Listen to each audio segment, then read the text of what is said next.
Oh my goodness. And there it is. Wow, get the pin to go.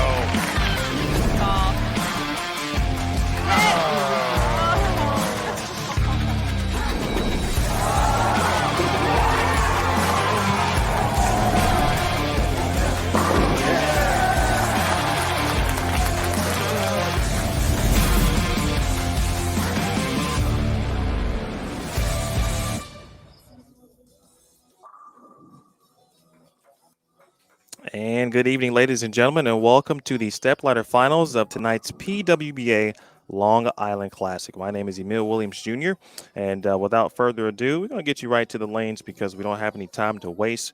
We've just got a few minutes left before it's time to start the opening match, of course, between Liz Culkin and Brianna Zavjalova.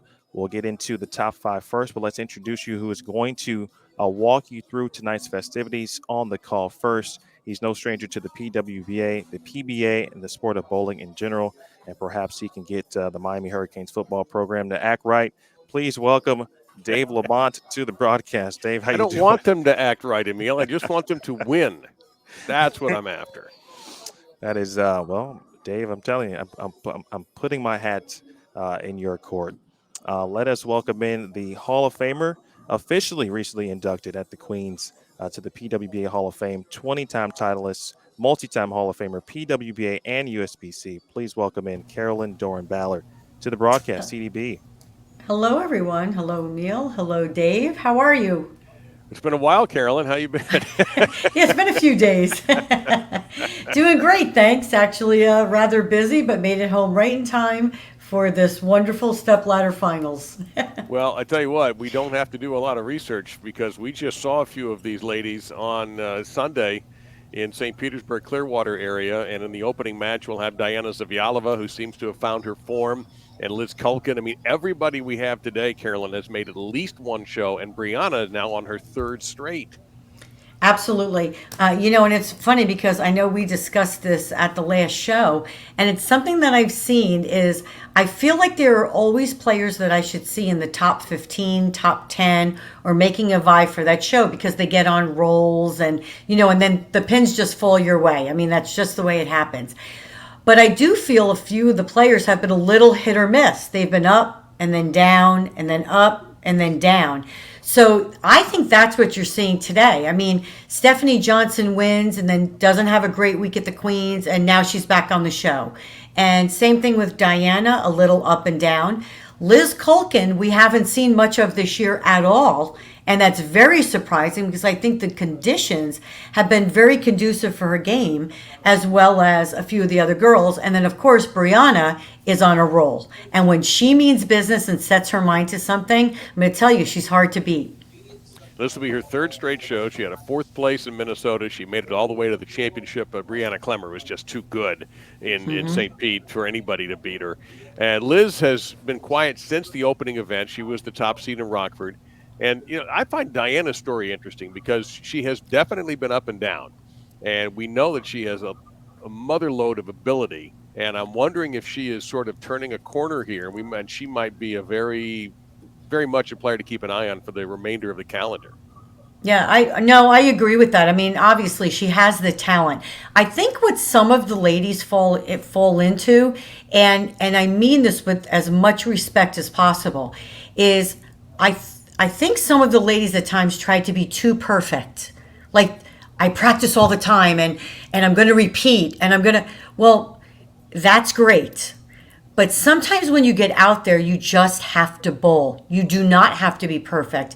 And actually, your body knows whether you're trying to be perfect or not, and the pins know whether you're trying to be perfect or not, or whether you're trying to fit it.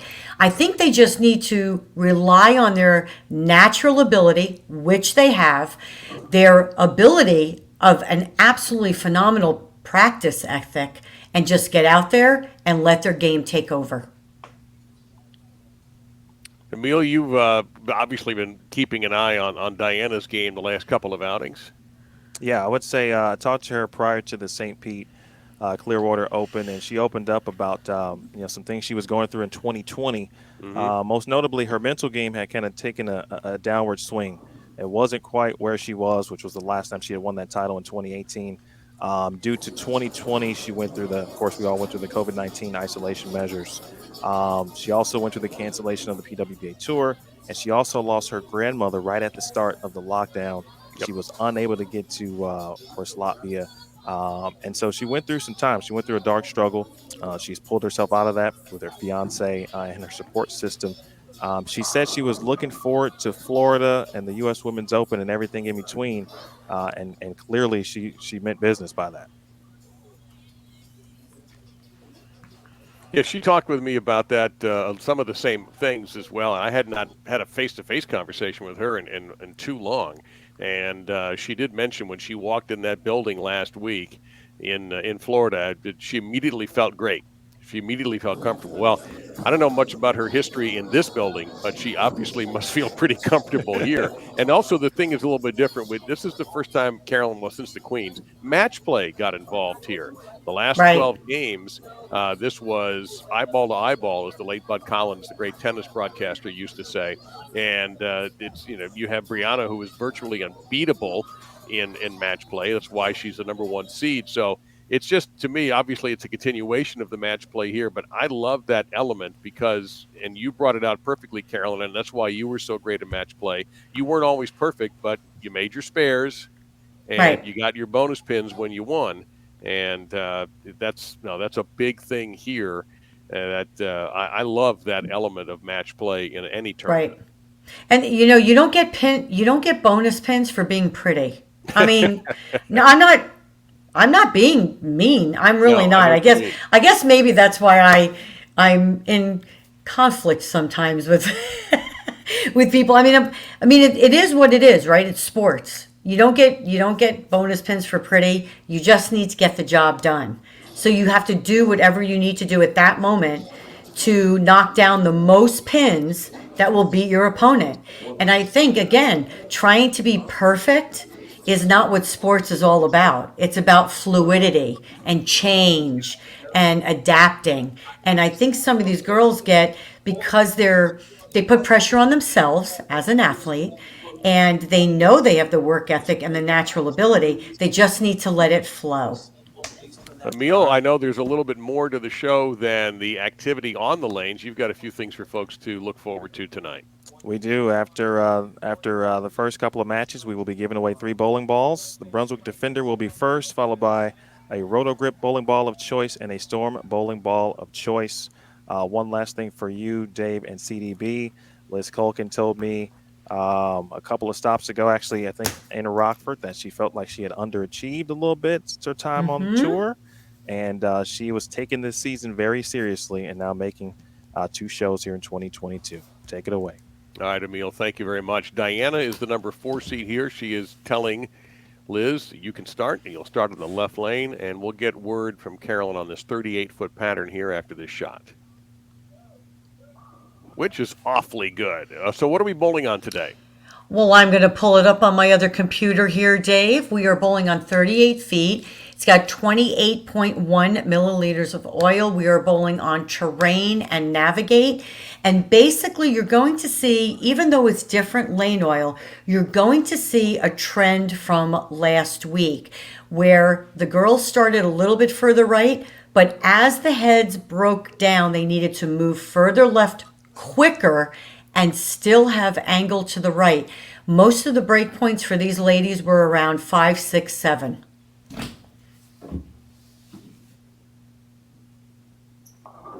And Diana, that quieter shot through the face a little bit, leaving her with the always unfriendly 3-6-10. The event at Maple Lanes in Rockeville Center, New York. And go right into another event tomorrow on a completely different pattern. And we will have that stepladder final on Bowl TV, Carolyn and I, on Friday at 7 o'clock Eastern.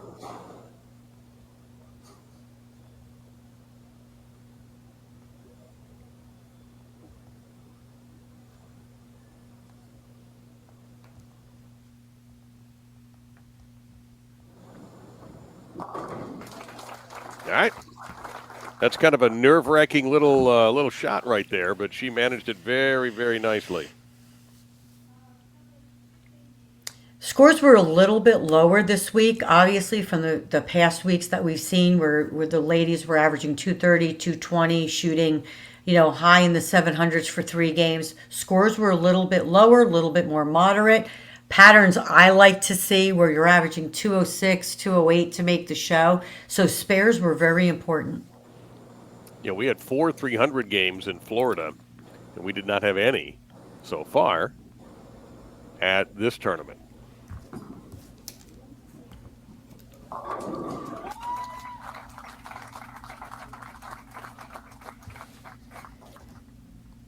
So a bounce-back strike for Zavjalova on the left-hand lane. Liz Culkin makes her first appearance on the right-hand lane. Liz, the number 5 seed, went 6-6 in match play, as did Diana. And to Carolyn's point, Liz averaged a little over 206 in 24 games to get to this point.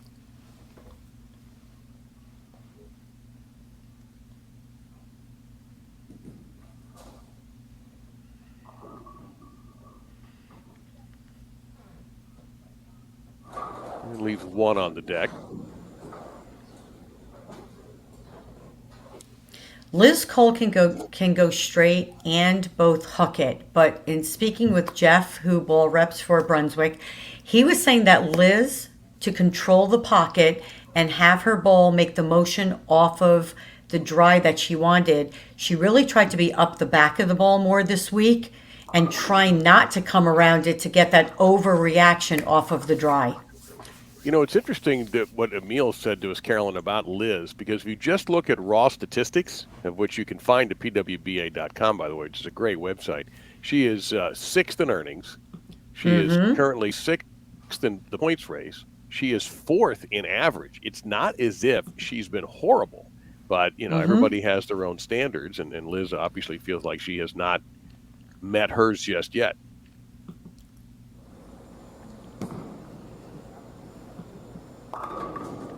That one looked like it would have brushed through the face and leaves a couple on the deck there, the 4-7.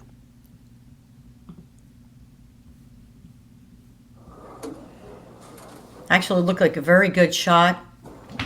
Again, you're going to notice a tendency off of this pattern and last week. The ladies still have to get that ball to the right, creating angle, and as the lanes transition, they're able to move deeper and then create that hold as they get the ball in. And we saw Brianna Cote do that the best last week until that final match. So it'll be interesting to see who moves the quickest, which I think will be one of the leading factors in the matches.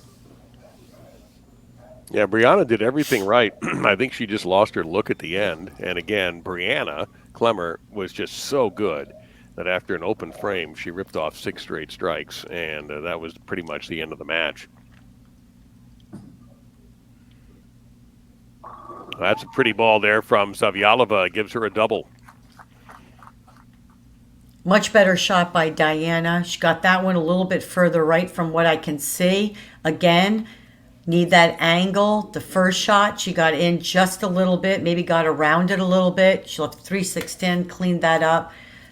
Feeling more comfortable on that right lane, of which, in speaking to both ball reps for Brunswick and for Storm, the right lane, according to what they're seeing, has a little bit of hang down the lane, but they don't exactly think it's hang. They think that the lane is hooking earlier. Diana making her 2nd straight show.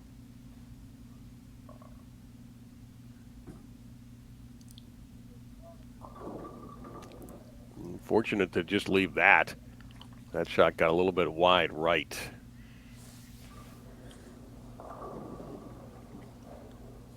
But again, we talk about purely statistics. Bryanna well down the list in average, 26th so far this year. Not, top 20 in money. It's just kind of plodding along, but that's why I'm wondering if this is the start of a hot streak, which we both know she is very capable of. Oh, absolutely. But again, I know I've said this, and I don't want to I don't want to downplay anything, but it is. I watch these women bowl, and I'm thinking, oh, how is so and so not up there? Or how is so and so? Because I watch them. I watch them practice. I watch their physical ability. I've seen them bowl internationally, but again, there's so many great bowlers out there. It's almost like they flip flop and have their favorite patterns. Oh, that could not have missed by much there for Liz. We want to mention the rest of the field, by the way. Stefanie Johnson will await the winner of that. If you look over Liz Culkin's right shoulder, you see Brianna Cote. Brianna's in the number one position, an almost perfect match play record of 10-1-1. And in the number two position, Dasha Kovalova, who's back on the show after a little bit of a rough outing in Florida, but she made the show in Minnesota and has made it in New York as Liz takes care of the 4-pin. Now, it's interesting about Liz because that first shot that she just threw on the right lane, I liked that shot, and Liz stayed with that shot where she used more of her legs. Liz is one of those bowlers that she's a little bit more upright at the line, but still is able to create rev rate. The other interesting thing is she doesn't always use a spare ball. She hooks at some of her spares. Look, oh boy, that really held. I was concerned that was going to go through the face, and that held beautifully in a flush strike for Liz Culkin, which she really needs because Bryanna is working off of a nice little string here, a double.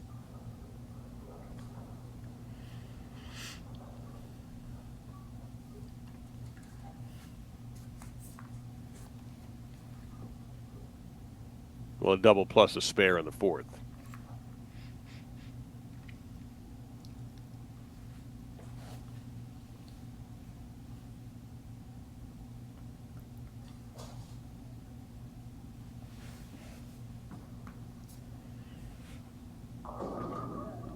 Messengers are going to be all around that 10-pin, but not make any kind of an impact.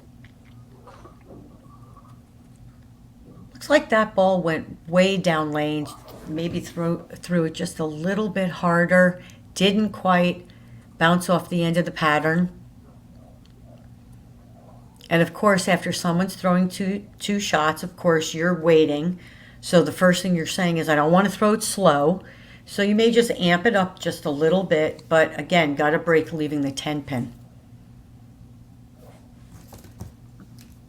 Of course, it was a single pin that she missed in her match with Brianna Cote, and I talked with her about that. And sometimes a bowler will be happy with a third place or a second place or fourth. I made the show, but Bryanna was very disappointed in herself because she felt like she had a chance at Cote. She was starting to come back after a slow start, make it a match, and she missed a single pin, and that was kind of the beginning of the end for her. And she said, I am just so mad at myself right now.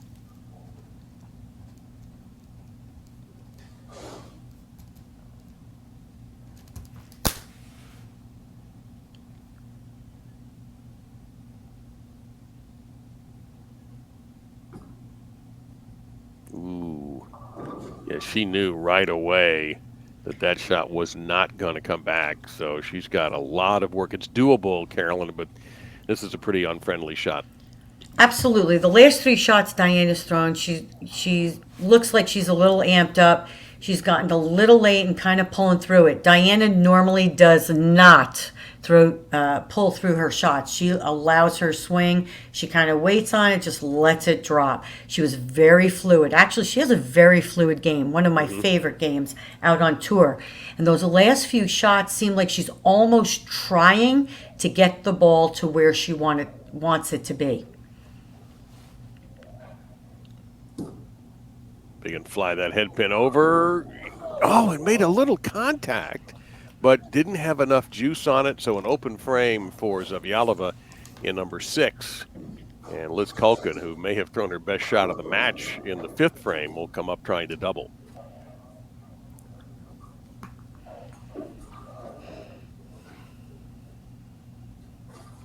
Bryanna has 4 titles, including 2 majors.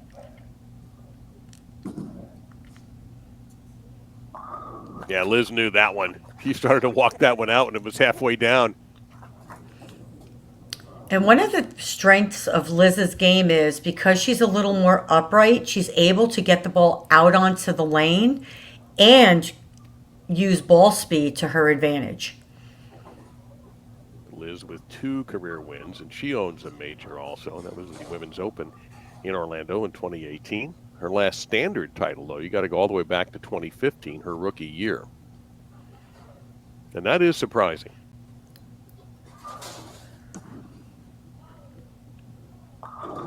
Oof. Perfect looking shot, ringing 10 on the left-hand lane. Great shot by Liz. She actually got that one in, didn't have to get it as far right. Again, using her ball speed to her advantage, she's creating a little bit of hold, leaves the ring 10, very spareable.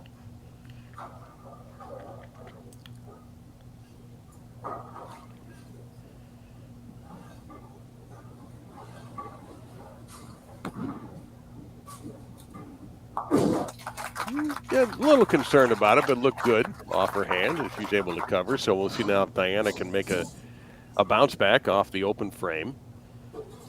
But she hasn't struck since the 3rd.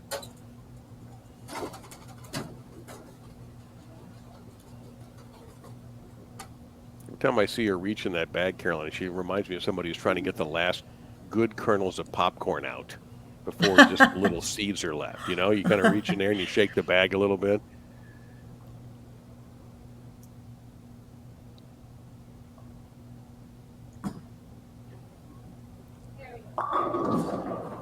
Well, I think she liked that one. Much better shot. Stayed with that one. Much smoother on that shot, too. Didn't look like she was trying. Her swing fell just really down and onto the lane. Great shot.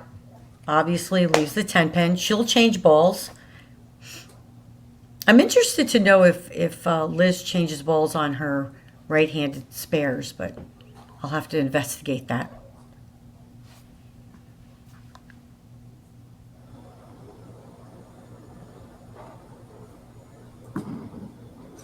All right, she's not even going to bother. She knows.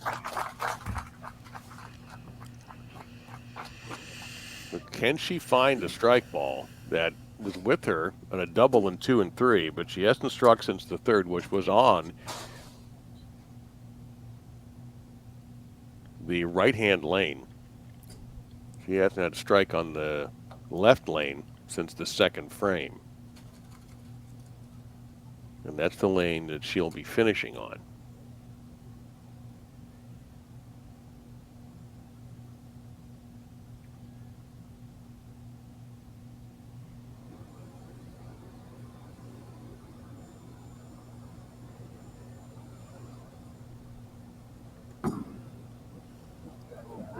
Gotta go.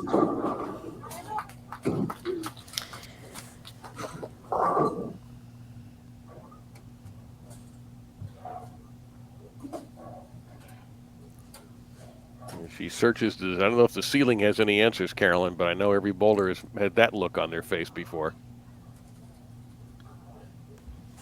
Absolutely. I don't think you could tell by her reaction that she didn't like the shot that she threw. Again, it looks like she's just getting her. She's very deliberate on her first step and when she initiates her swing. And it looks like she might be just overextending a little bit, which is not allowing her to be as smooth into the lane. I do like when she pitches it, though. I really do. But right here, it seems as if the ball is just not reading that, middle part of the lane that she needs to be able to get that ball off the pattern. Is it too late to change? It's never too late to change. Are you talking about bowling balls or your physical game? That's what I mean, bowling ball. No. I meant equipment. Yeah, that's what I meant. It is never too late to change.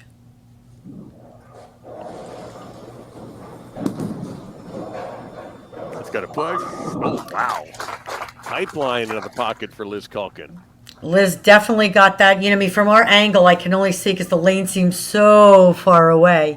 But it looked as if she got that ball down to about 5-6. And you could see just bounced off the end there at the, you know, right into the pocket. And again, Liz does not get enough credit for being as versatile as she is. I have seen her play straight going up the back of it. I've seen her hook up the lane.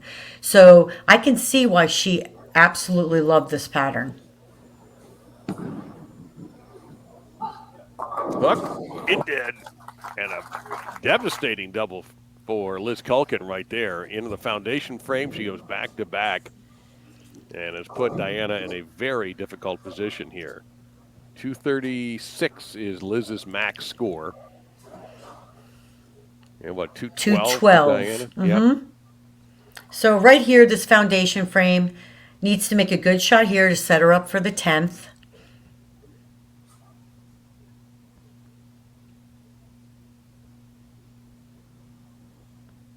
She's using a high road pearl on this right lane now. She was using her halo pearl on the left lane, so I don't know if she's changed. Oh, that was a strange shot. She'll take it, but yeah, she didn't like that at all. No, she didn't like that shot at all. She just got around that one, pulled down on it, went Brooklyn, but she got a break. It's the 9th frame. She just needs to make a good shot here for a shot in the 10th. And it takes a peek. Score.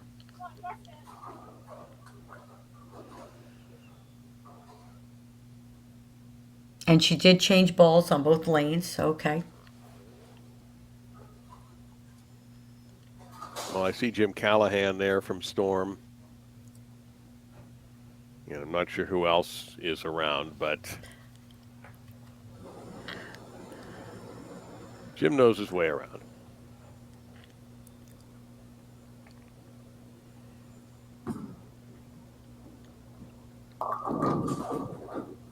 Didn't get the break there, but she's just completely lost the look she had early on here, Carolyn. Yeah, she actually seemed a lot smoother and getting the ball down lane and to the right, kind of like last week where you needed that angle. And right after that 4th, 5th frame, she just started to close down on it a little bit, not sending her ball to the right. And again, according to Matt McNeil, both lanes actually tend to hook a little early. So the moves are going to have to be a little bit quicker to the left. Well, that's ball game.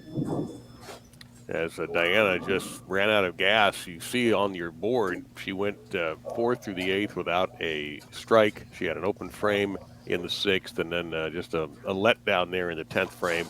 So Liz Culkin is going to move on and take on the veteran, Stefanie Johnson. Bryanna will finish in 5th. Back-to-back TV shows for Zavjalova. The good news, and not the result she's looking for, but a good run of form here for Bryanna the past couple of weeks, and we'll see what happens when we shift to the 50-foot pattern for the next event.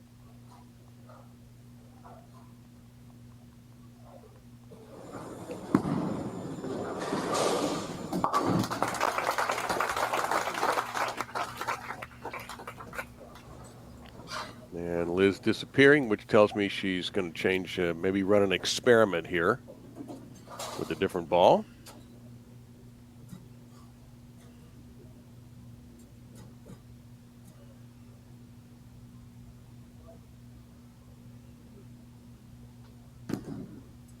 After she dusts off that last shot. An interesting decision. So a tough one for Zavjalova, but it is a top 5 finish for Bryanna. And Liz Culkin picks up the victory here. And perhaps we'll get a chance to talk to Bryanna in a moment or two. So Stefanie Johnson is next. You talk about a lot of international experience with these two. Of course, Bryanna as well for Team Latvia. We can't forget about her contributions. There you see the men from Storm in the blue, Mr. Callahan, Mr. McNeil.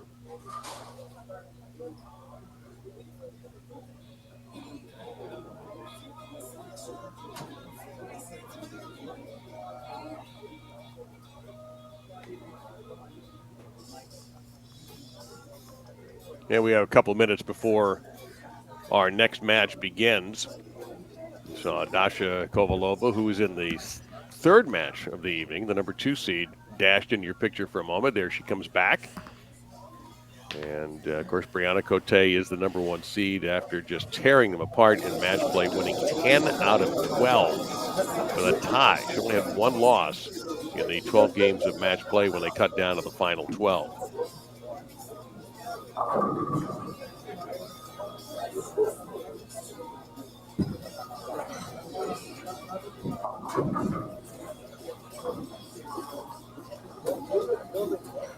Well, first match complete. We're just waiting to see if we will have Diana before we get the first giveaway off underway, folks. So don't forget, there's a Brunswick defender coming at somebody pretty soon here in between our next match, or right now in our next match at the start.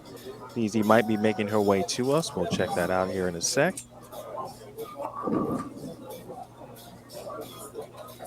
All right, we'll look forward to that. And Carolyn, while we have a second here, watching Stefanie, I've always thought, and we've seen Stefanie for years. Of course, you've competed against her untold number of times. I always thought one of the things about Stefanie I really like about her game is the way she carries herself. She just seems to have such self-confidence, and it shows. Absolutely. I mean, she walks the walk. You know, she has confidence in what she's doing. Again, it's a little bit about what I talked about the first game. She's practiced. She knows her equipment. She knows what her job is. So she needs to get out there and do it. One of the things that Stefanie does make sure of also is that she has fun when she's bowling. You know, and I can say that. I have to admit, I didn't always have fun when I bowled. It was a job to me. We had 28, 32 weeks a year. It was just every day was concentration. I never felt like I could have fun when I bowled. And I admire that in the fact of she looks like she's just so comfortable and just enjoys what she's doing all the time.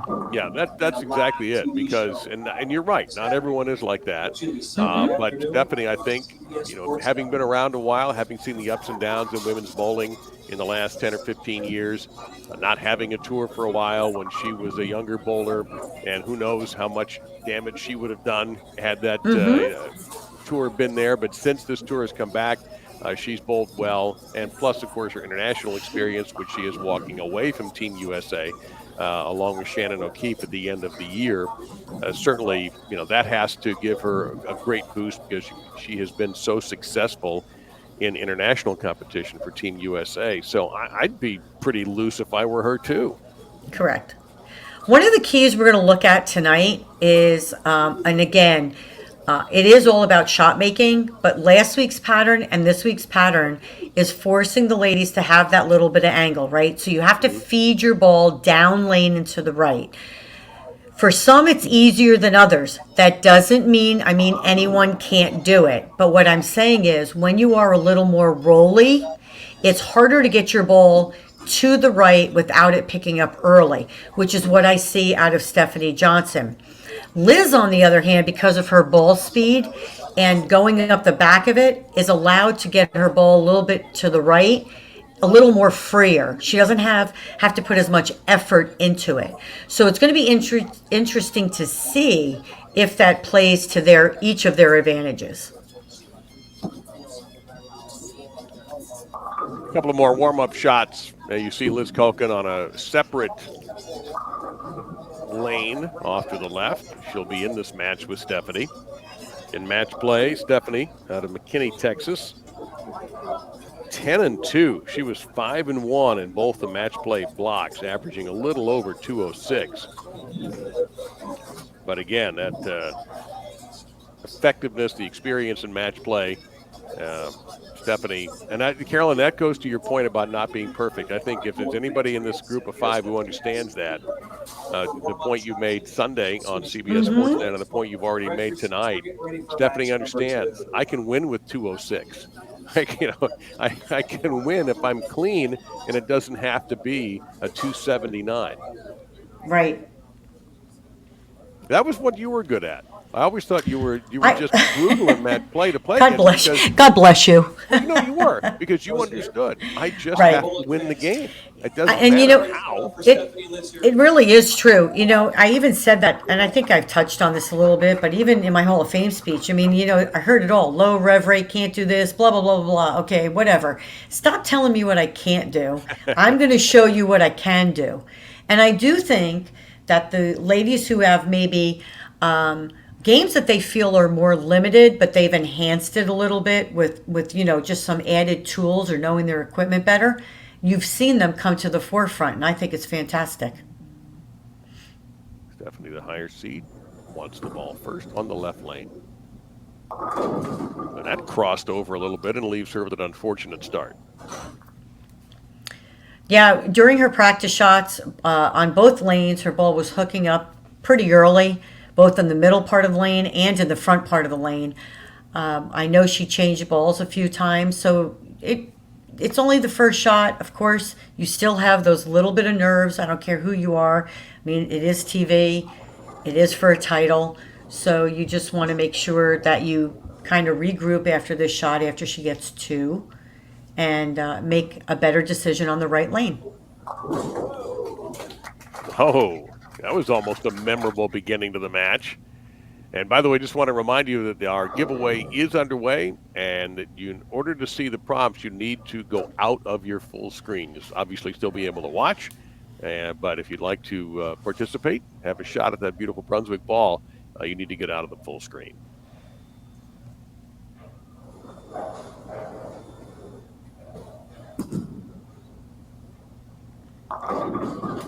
Okay, well, body English there for Liz to help that shot out.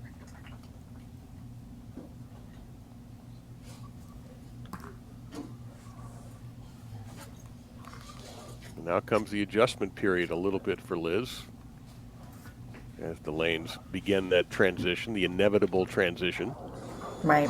And don't forget, like you said, when you talk about transition, lanes are always changing, right? Every ball that goes down the lane, the lanes are constantly changing. So you have to be aware of what's going on.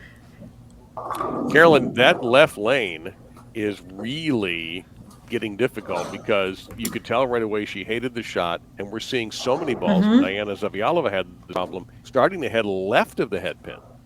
Correct. And I was texting with Matt McNeil. He said he felt the left lane started to hook a little bit earlier there in the middle of the match. But don't forget, this is a little bit of an older surface, so it's going to break down just a little bit quicker. And again, I want to clarify, because I don't want any proprietors out there saying Carolyn said this. It's okay that you have an old lane surface. That's not a big deal. But it is going to break down a little bit quicker. So the moves, something that we talked about in the beginning, Dave, the moves will need to be quicker. They will need to be deeper. So it'll be that person who decides to make that bigger move first that may get that advantage. You've got two very experienced bowlers here. So they won't hesitate if they don't like their looks.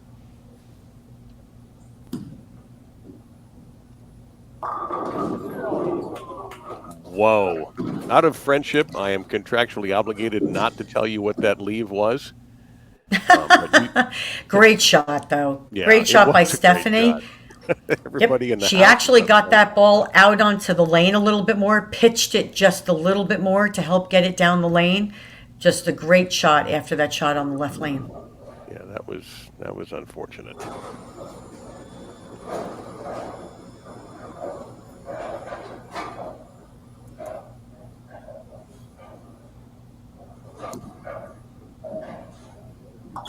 Not getting rid of a troubling 8-pin.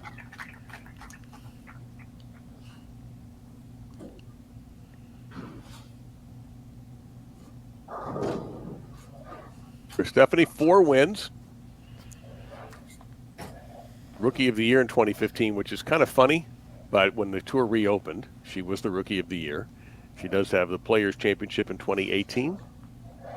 And, of course, won the PWBA Rockford Open this year for her 4th title.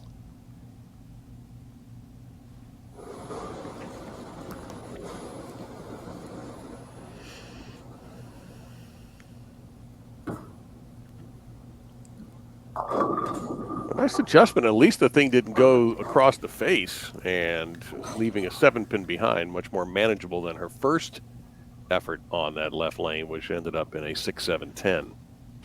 Great shot by Stefanie. She definitely moved deeper.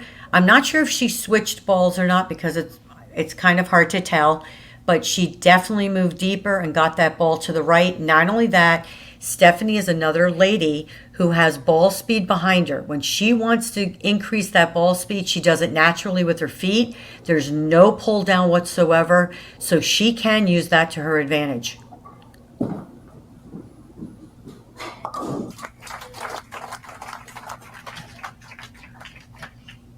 Stefanie still looking for her first strike. And Culkin will be back on the lane where she struck to start her second match, having defeated Diana Zavjalova in match number 1.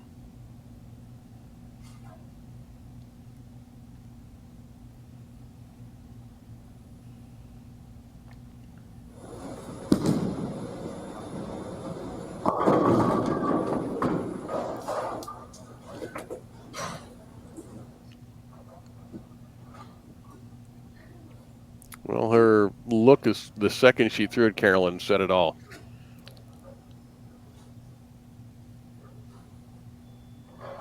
Yeah, the camera flipped a little bit, so I didn't see it, but I knew she kind of shook her head a little bit. Mm-hmm.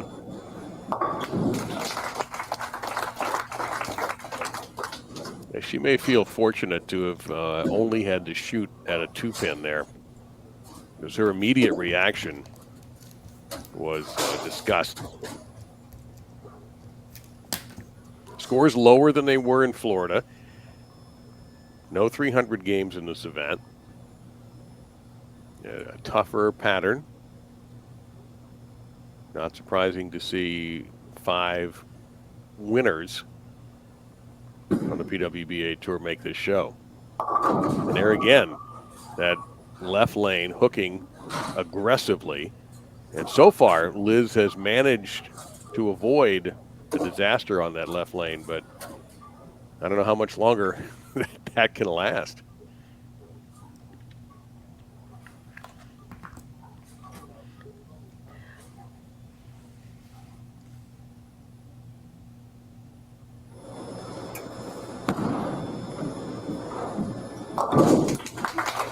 Dasha Kovalova will take on the winner of this match, and then Brianna Cote. That's the only thing with Liz, when she doesn't use her legs and she really uses the upper body, because I know I'm game to that every now and then. She loses that leverage at the bottom. And again, as you saw us shooting that spare, it was close. You know what I mean? You still want to make sure. I gave lessons today. I tell everybody, you need to use your legs in bowling.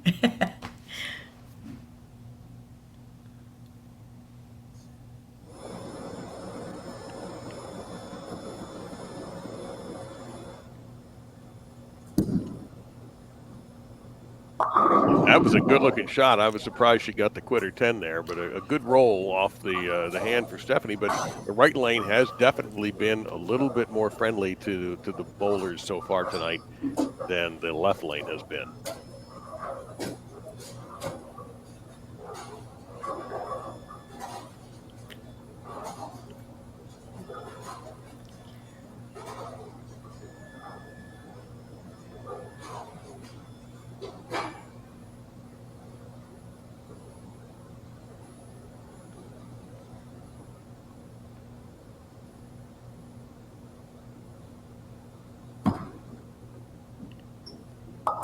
A clean pickup there. Just give you the other finishers while we have a second. Verity Crawley nearly made another show. Verity coming in 6th position. Shannon O'Keefe. There's no great surprise that Shannon made a cut and was competitive for the show. Shannon finishing in 7th. In 8th place, Wei Fen Nu from Singapore. Danielle McEwen, another top 12 finish for Danielle. Sydney Brummett, who was the leader at the end of the first day and at Maple Lanes, ended up in 10th. Anna Blomqvist from Sweden in 11th, and Justine Vukovic taking the number 12 position.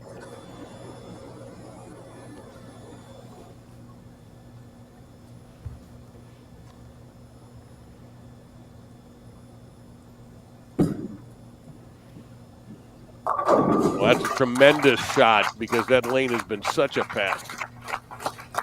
Much better shot on that left lane. And here's what I think that left lane, there's always a lane that you think is going to be the kicker to win the match.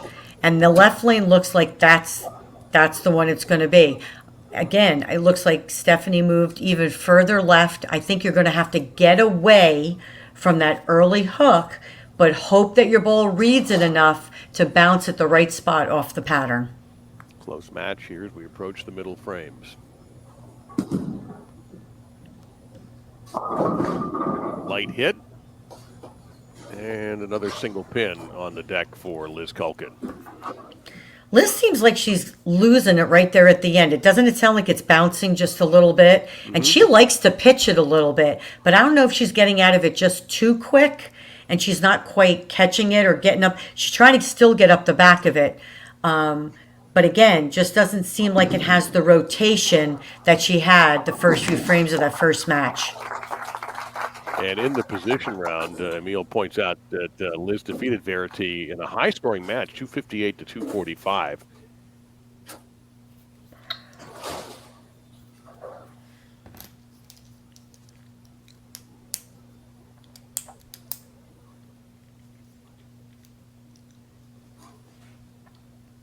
That's where Verity was down 42 pins going in, so she was going to have to win big or hope that Culkin was off, and Liz was clearly not off in that game. Now, that looks a little better. It's a lot better. Right, but did you see that shot compared to the one on the right lane? Much more aggressive. She got that ball out onto the lane and was able to catch it, kind of roll through it, just like she's trying to do. So now look at that reaction off of the pattern. That's the Liz Culkin. That's what she plays to in her favor, not the early getting it off her hand. She likes to get it out onto the lane. Great shot.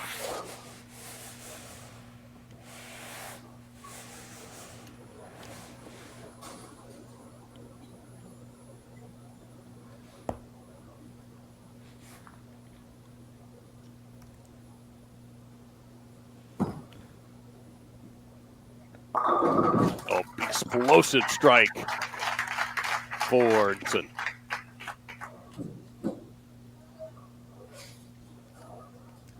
Great adjustment by Stefanie. She changed to a Zen Soul off of her phase two. So it's just, is a little bit cleaner than that phase two, right? So you don't have to fight the front or that friction.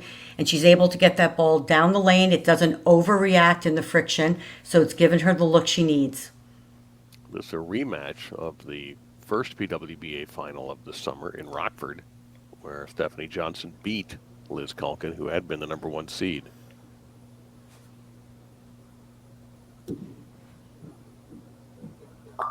She's got that lane figured out, Carolyn.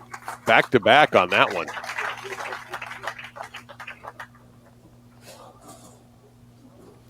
Again, that ball is allowing her to float it to the right so she doesn't have to force it, and she's moved deeper. Remember, we said that left lane, which is the lane I think is going to be the key, who's going to make the moves the quickest and deeper, because the moves are not to the right on this pattern.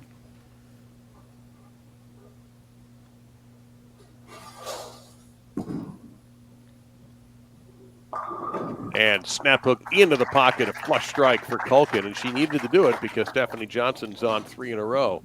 So a nice, you can see right there for yourself just how close this match is as we enter frame number 8.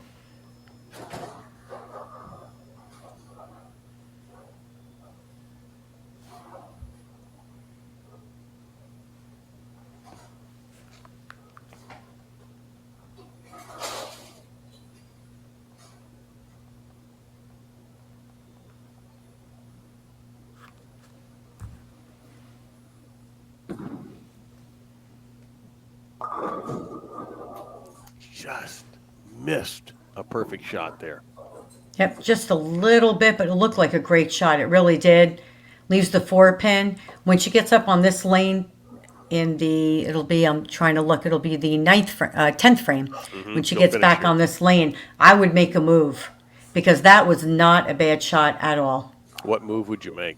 I'd move deeper. Boy.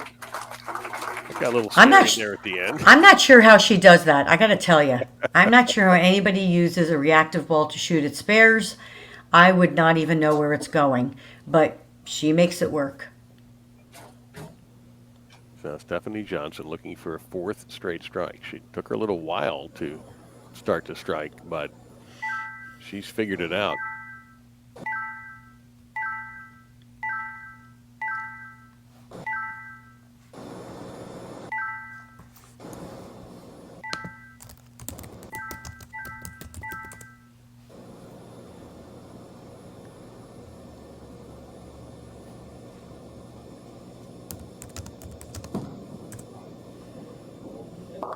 Ooh, she stood up. She knew it right away. Had a baby split for Stefanie Johnson to have to shoot at.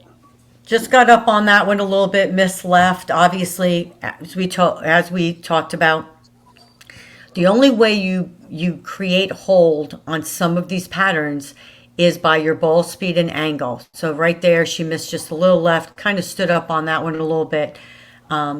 She'll change balls. I believe she'll change to her spare ball. She does to shoot the 310.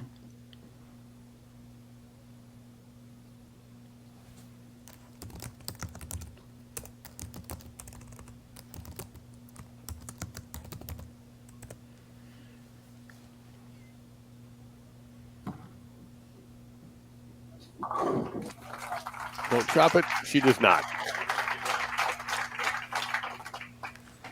Now take a look at how close this match is. It can't be closer. So let's see who finishes the best as they are arm in arm heading to the finish line.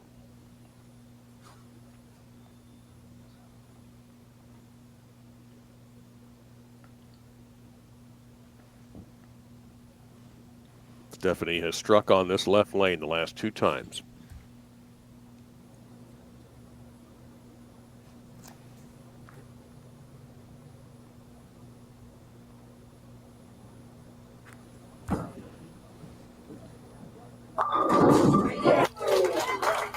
Drip 10. Actually, that was a kicker flat 10, and that's one of my favorite kicks right there. The old KFT 10, huh? Absolutely. Actually, KFT is enough. But bottom line, another strike on that lane, 3 in a row for Stefanie Johnson. So Liz Culkin now steps up. Cannot be shut out, right? But can... We could easily have a tie if they get hot. I mean, correct. And she gets an attack on the 4-pin. And this match remains deadlocked. Liz is using a damn good verge pearl, which is allowing her to get that ball again, feed it to the right. It doesn't overreact in the dry. She's using just a light surface on it. And again, really trying to be up the back of the ball, which for anybody that's, trying to learn some different hand positions, being up the back of the ball is going to allow your ball to definitely read a little bit sooner, but be smoother off the pattern.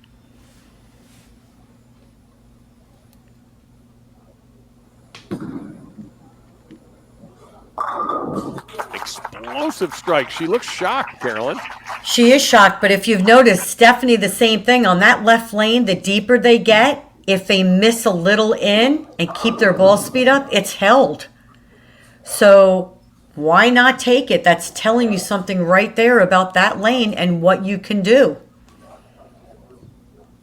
Well, every strike she throws, Stefanie Johnson will have to match.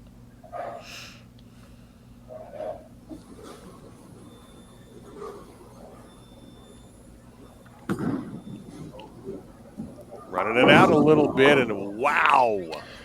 I thought for a second she was starting to run that out. I think she was running away from it. No, she slipped.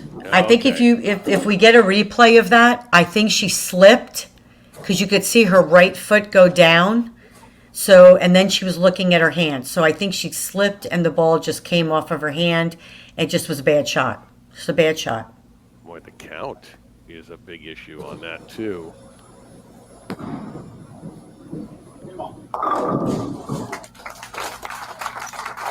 Kind of a flat finish there. with the double and then the 5-4 open frame. So now Stefanie Johnson has a clear picture of what she needs to do to advance to Dasha Kovalova in our third match. Yep. She needs the first hit.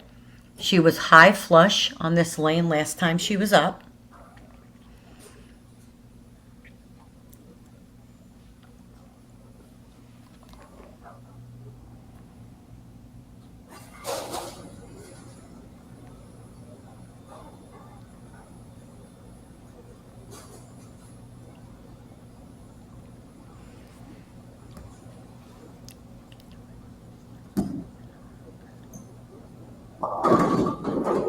Oh boy. Not sure what happened there. It looked like she got that one way right, but she didn't quite get around it. Actually, I'm going to go out on a limb here. Unlike Stefanie. Stefanie is always one that when she needs a hit, she's always going to hit the 1-3. Yeah, I'm surprised. So- I think she's probably the most surprised.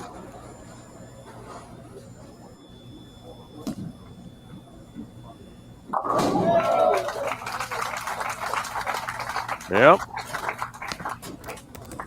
Unfortunately, she needed a strike there in the 10th frame to have a chance. And Liz Culkin, with that strike in the 10th, survived a shaky finish in the last shot. Stefanie Johnson at 2:05. Liz Culkin 2:09. And Liz Culkin 2-0. And now you see Dasha Kovalova, her next opponent, marching into the frame. How about a round of applause for Stefanie Johnson? Great ball this time.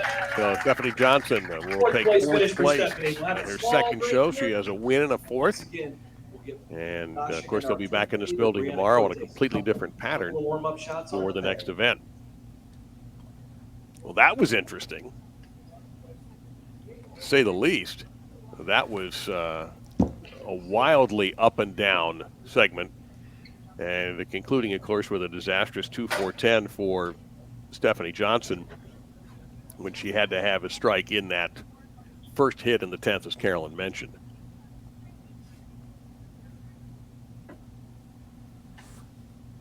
But you're getting a little bit of an idea of why the scores were lower.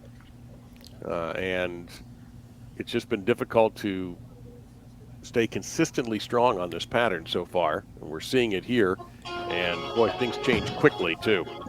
Correct. I think it's got to be really interesting for the two players who have yet to compete. And Dasha Kovalova will be the first one. You see Brianna Cote, the #1 seed, in the foreground there, and the black and white outfit also getting into her allowed warm-up shots.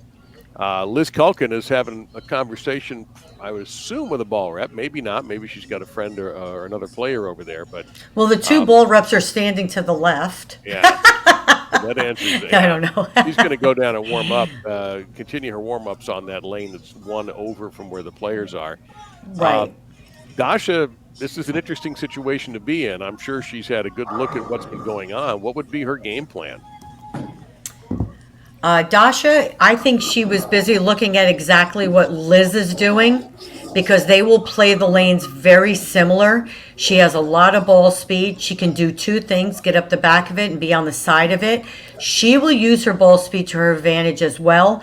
And she is not afraid to get left and hook the lane if she has to. Because if you remember, and I'm not sure if it was this segment of shows or last year, she said really the way she likes to play the lanes is she likes to hook it.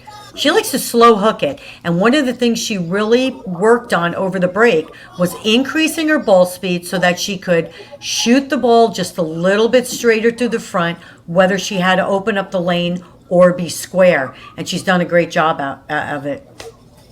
Yeah, she made the show in Eagan, Minnesota. Did not bowl especially well in Florida. But still, for her to bounce back again, Dasha's done very well so far this season. So this will be a television championship round appearance #2 for her.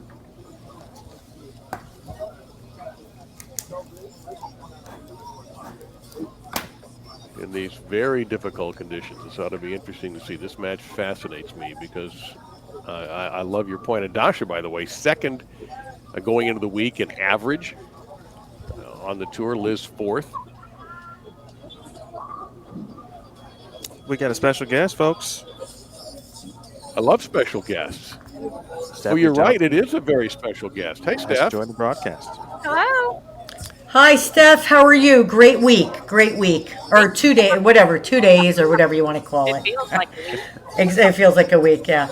I want to ask you a quick question. So I'm going out on a limb here, and I'm feeling like the left lane is going to be the lane that's going to be the deciding factor as the matches progress on who's going to choose to start or finish on that lane, the more difficult lane. I know you split on it in the first frame, and then you made a great adjustment. Tell us a little bit about that. Yeah, I mean, I didn't make a great shot, to be honest with you. That was a phase 2. I hadn't thrown it all week, but it seemed to shape pretty good. But it just wasn't slowing down in the right part of the lane. So we just kind of aborted that situation altogether and went back to my Zen Soul, which I had been throwing all week, just because I kind of know, what it's going to do. So it was more of a comfort thing, honestly. Okay. Well, it looked great, and I like the idea of having the balls read the middle part of the lane and slow down just a little bit, because there is that friction at the end of the pattern. So that was a great adjustment. I know it didn't go your way, but you made some great shots in the middle of the game.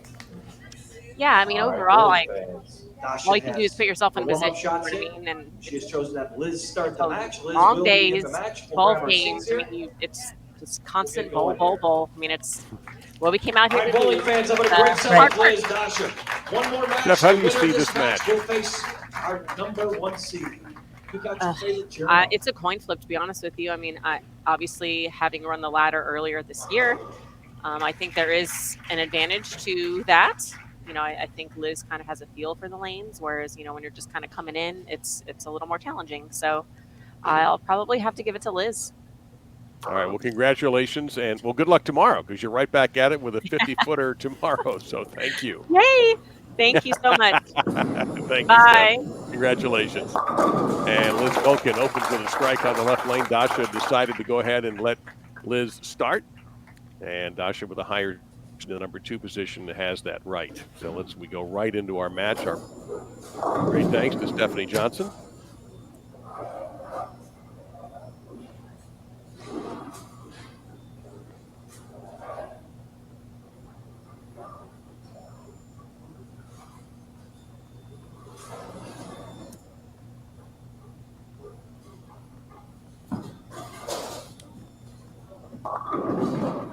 And not the best hit for Kovalova, but a manageable spare with the 3-6.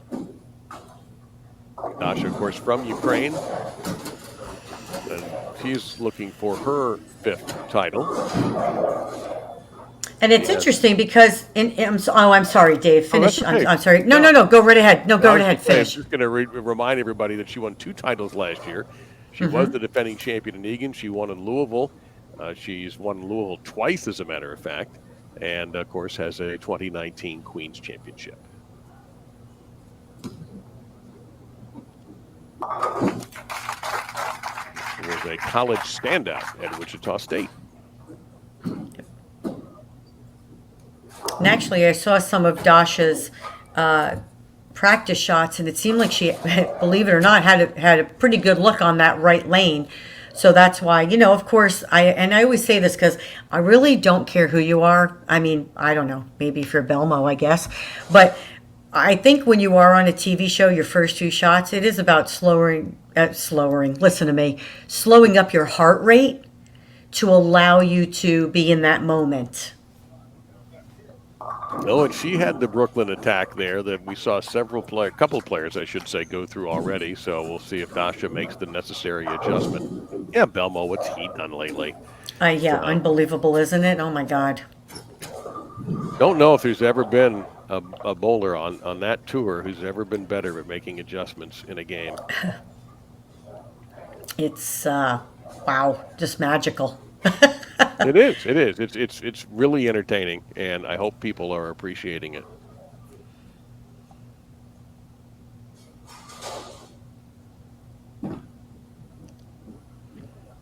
All right, no trouble there for Kovalova. Any nerves she might have had, hopefully are gone. She certainly has plenty of experience. Hilarity in our interview with her in Minnesota. When she comes back up, Carolyn, you'll get a kick out of this. As we are about ready to give you another chance at a bowling ball. I'll give you the details after Liz's shot.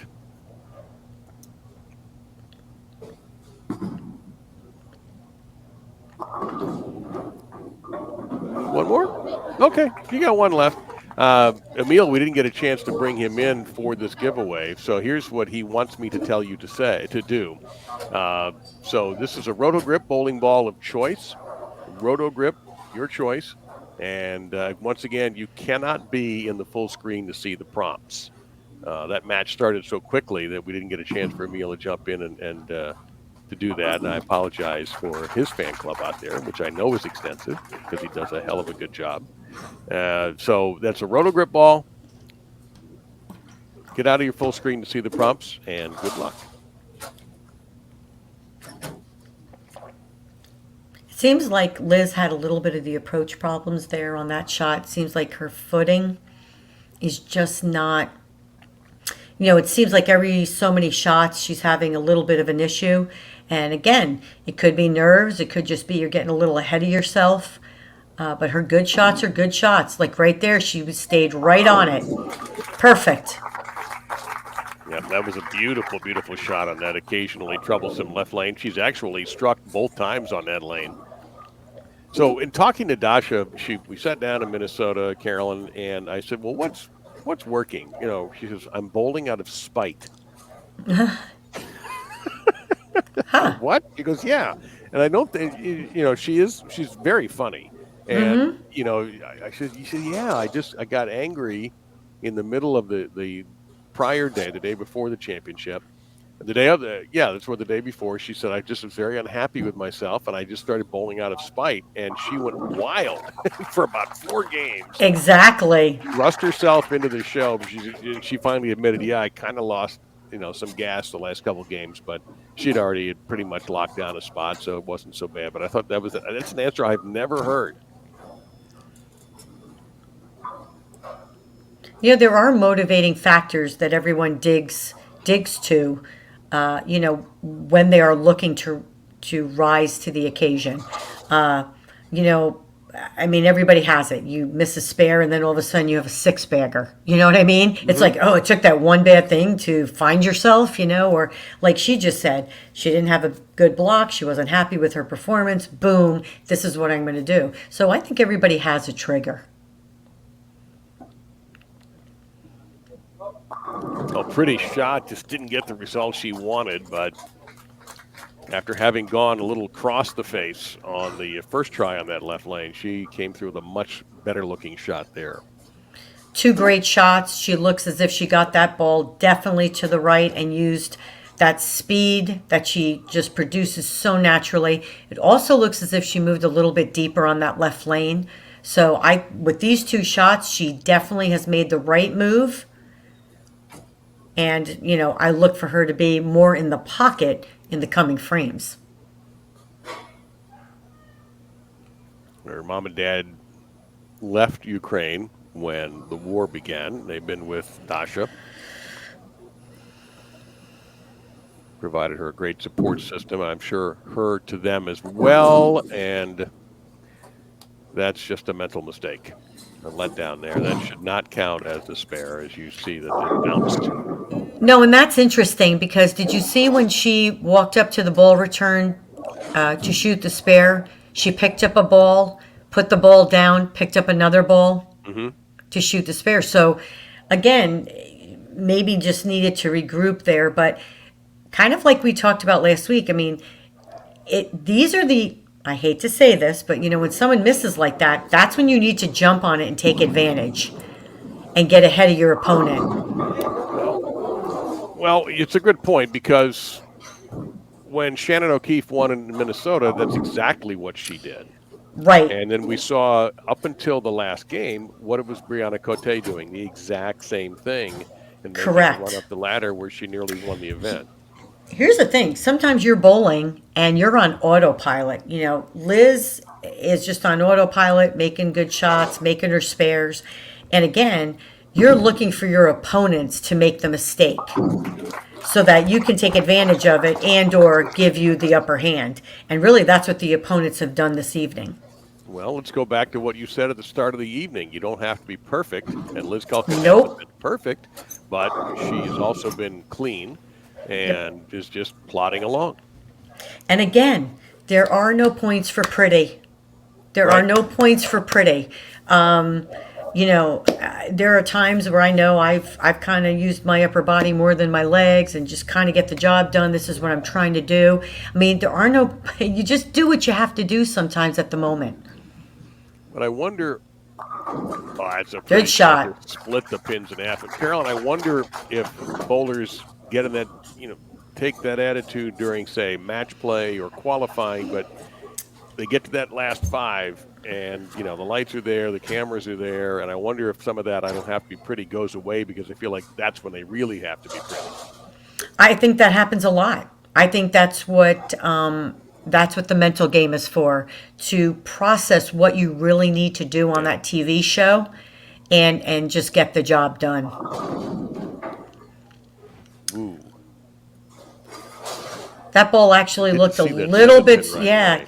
No, but it looked a little bit slower and definitely a little bit further left, and obviously paid full penalty for it. Well, Dasha in a position now where this is, I hate to say it, it's kind of a must make. Not exactly the easiest one to must make, but after missing the 10 pin on the left-hand lane, she's going to have to manufacture something magical here.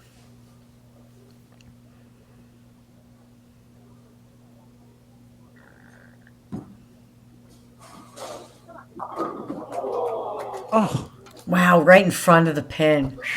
Great shot at it.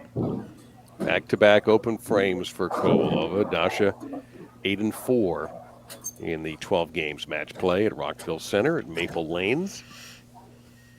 Brianna Cote, the number 1 seed out of Tucson, Arizona, is standing by. 1 game for the title.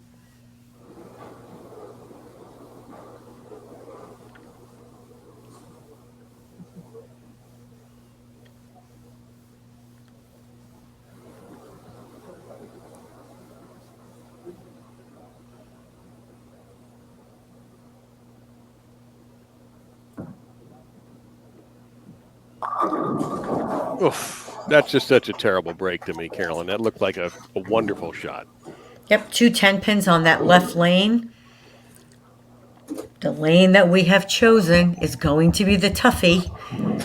2 good shots. She'll change balls to shoot at the spare, but she definitely did what she needed to do to put some pressure on Liz. Game is not over yet. I mean, still have 1, 2, 3. She's got 4 more frames, so it's not over yet.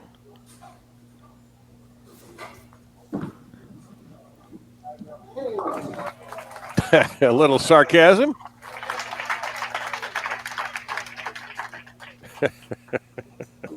After back-to-back opens, Kovalova comes through with a single pin hit there in the 6th. And Culkin, in golf, they call it ham and egg. And that's what Liz has done so far. Strike spare, strike. Just advancing the ball down the field.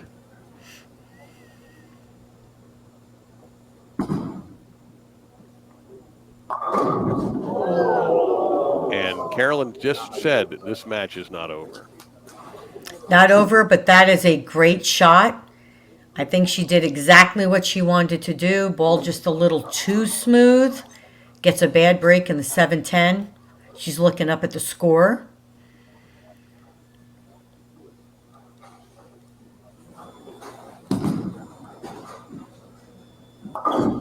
Well, she'll just take the 1. Not all you can do in that situation. So a little bit of a boost for Dasha Kovalova. We'll see how Culkin can rally. Oddly enough, she's been perfect on this lane in this game so far. The left lane, she's nailed it 3 times in a row.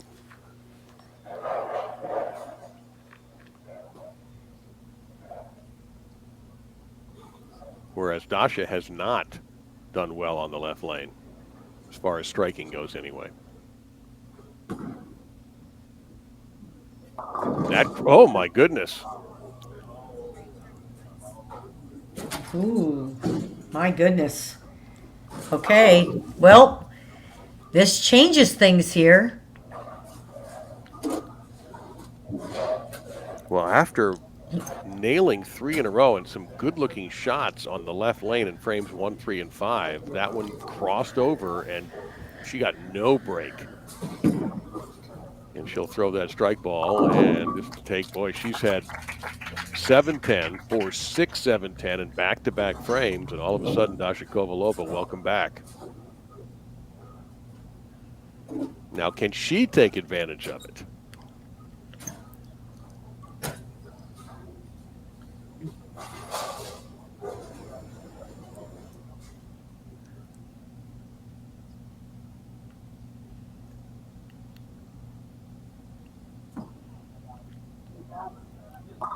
Well, that's her best-looking shot of the match right there. That one was definitely more aggressive, keeping it more in line of what she wanted to do. In other words, she didn't send that one as far right down the lane.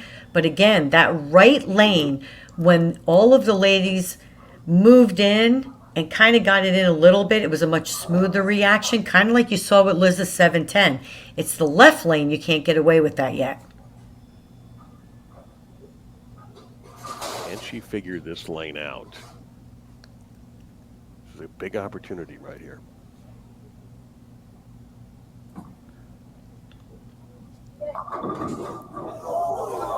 You kidding me? That was a great shot. It really was. And I really thought that pin was going to come around and hit that 5 pin. But that was a good move. She's definitely amped up her speed a little bit. She leaves herself something spareable. I mean, she is not out of this match. This is going to be a close one. I was about to ask you if she's increased her ball speed, and we got the answer. You're listening to Hall of Famer Carolyn Doran-Ballard. I'm Dave Lamont. This is Bolt TV coverage of the PWBA. From Maple Lanes, hang in there, Rockeville Center. This is the Long Island Classic, and Dasha fortunately has a sense of humor. That actually ties the match up, if I'm not mistaken, when we see the score. Well, this is amazing in a bad way, which happened to Liz Culkin. You are dead right. Liz with a 7-10 on the right lane, and then a 4-6, 7-10 on the left lane.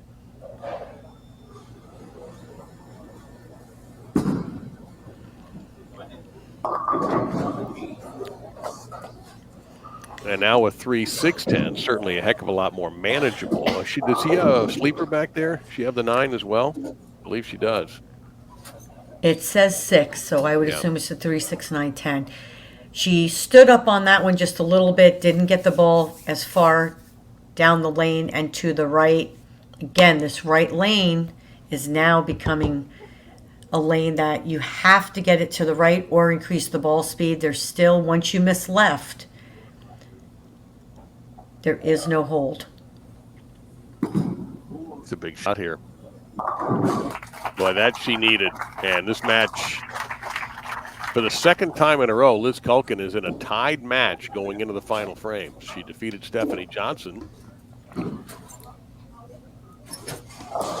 get to this point. Diana Zavjalova in 5th place, Stefanie in 4th place. Liz Culkin began in the number 5 seed position, defeating Zavjalova and Johnson. So this isn't anything new for Liz tonight. No, and they're all tied up. So these shots now, she's laying the foundation frame right here. Oh, big shot. That was gorgeous.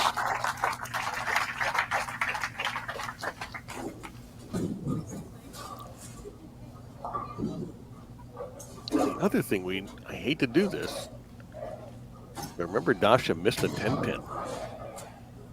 On the left lane, that is correct. In the 4th frame. Now, she had a much more difficult leave with a 3, 6, 7, 10, but that missed 10 pin why this match is even.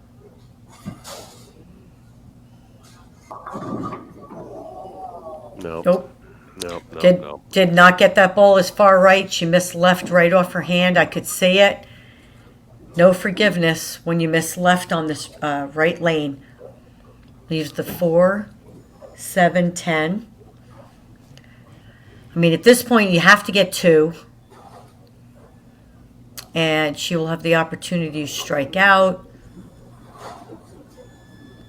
Again, a reminder, we're on a 38-foot pattern here. Taking a run at it. Wow. So 171 max for Dasha. Well, if she strikes out, she forces Liz to mark, right? So, I mean, you never know what could happen. Right, no, I'm just saying. I mean, she got up on the right lane. On the lane prior, she 3, 6, 9, 10. She's left a 7, 10 on that lane. So striking out would be very important.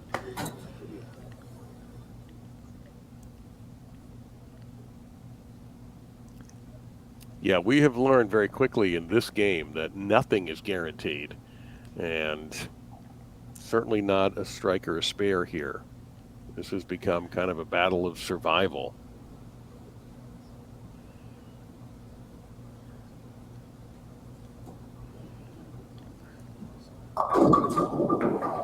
Tried to mix it, got a 2-8.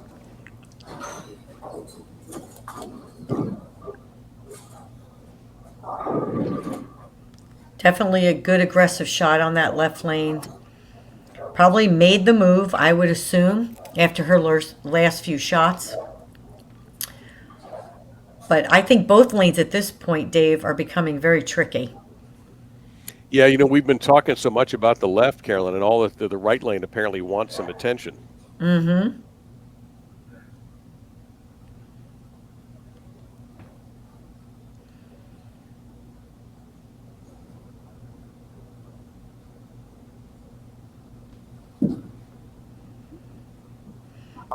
Nicely covered.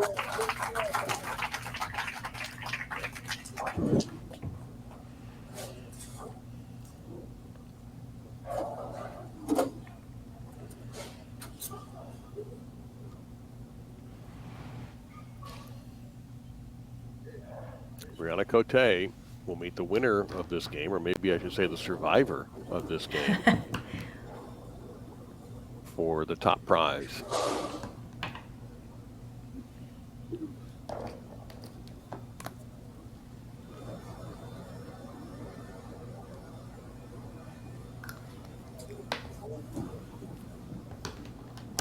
Oh, that's a flush right there.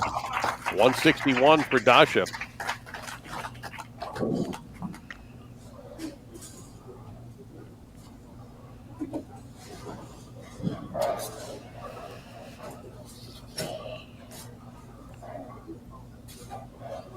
So Dasha, with the higher seed, made the decision to stick Liz on this lane to finish. See how it goes.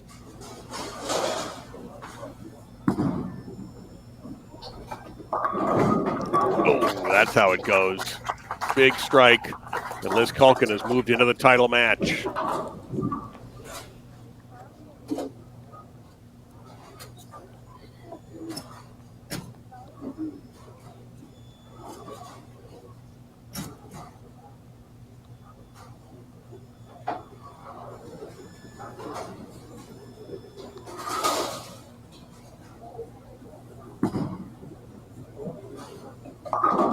Carolyn, I find it kind of ironic that Liz Culkin is doing what Brianna Cote did a couple of days ago. And who is she going to play in the championship? Brianna Cote. Exactly. Mm-hmm. Also interesting, we had Shannon O'Keefe 2 weeks ago run the ladder to win.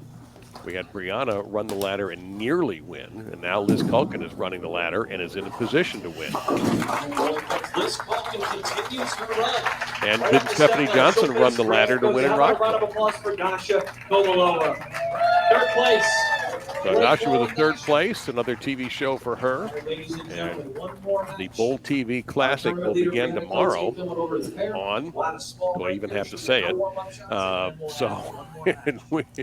So Emil and the gang will have everything for you starting tomorrow when qualifying.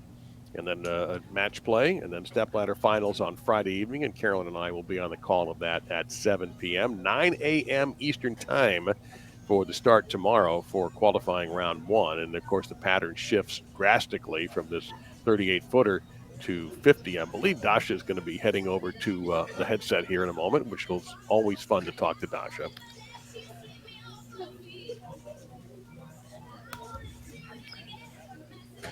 So it'll be Cote and Culkin in our next match. And Dasha's here. Let me minimize my screen so I can see her. There you are. Almost. And Hello, hey, Dasha. Hello. Okay, I know it's not the outcome you wanted, but when the matches started, I felt like it was going to be the left lane that was going to be the lane that was going to decide the winners, okay? But now it's starting to seem like that right lane is catching up to the left lane. Can you tell us a little bit about what you see out there? I think it's transition really fast. Well, for me at least. I probably missed the move on the right lane, and I also kind of didn't feed it to the spot as much as I needed to. But you know what? Last time TV show was 159. There's 161, so I'm moving up in the score. You're trending up. That's what you take out of this, right? We'll get to like 200. Well, you have many more shows and you have many more years, so I think you're going to surpass the 200. But I do think you had a great week, or a couple days, I guess I should say. And also, I would like you just to touch on, I know over the break you worked on increasing your ball speed, because I know you like to hook the ball and slow hook. It was your favorite. You look great out there. Do you still feel comfortable doing it and being able to get that ball speed to where it needs to be when it's called upon? I think so. I mean, I'm really proud of my performance. Nevertheless, it doesn't matter of how I ball in a TV show, because this is a line that I don't really like to play very often. Like today, I had to stand on 41 and play like 20 to 6, which for me is very extreme. So, yeah. I would say I'm a little bit more versatile now, and I'm comfortable playing stuff, unless it's on a TV show, better than I choke. No, great week. Good luck to you. Thank you. Bye. Yeah, thank you, Dasha. Bye. Take care. Emil, do we have anything else for you to give away before we get this thing started? That we do, Dave. Appreciate that. We've got a Storm bowling ball of choice. That is a Storm bowling ball of choice. That's the final giveaway of the night. Big thanks to our gold partners, Brunswick, Roto Grip, and Storm. And I'm about to drop that in the Bowl TV chat right now. Guys, enjoy the final. All right, Emil, thank you very much. Again, just a quick reminder, if you want to take part in this, and why wouldn't you? You just have to lose the big screen and take your shot at winning. And then we'll have this match underway momentarily. So here's Brianna, Carolyn, third straight TV show. Longer pattern in Minnesota, back-to-back short pattern shows she makes. Florida was 37. Here we are in Long Island at 38. What is she doing so well right now? Honestly, I think it's confidence. She is confident in what she's doing. She is confident in her game, and she's confident in her equipment. And what I mean by that is she knows what her bowling balls do, right? She reads ball motion. The biggest factor for her was when she decided to go to 14 pounds, it changed her whole perspective. And she definitely has used that to her advantage. She is able to play all parts of the lane, but I do think the number one factor for Brianna is confidence.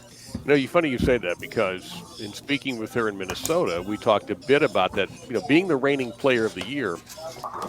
This is going to sound Captain Obvious, but that is my job. That has really boosted her.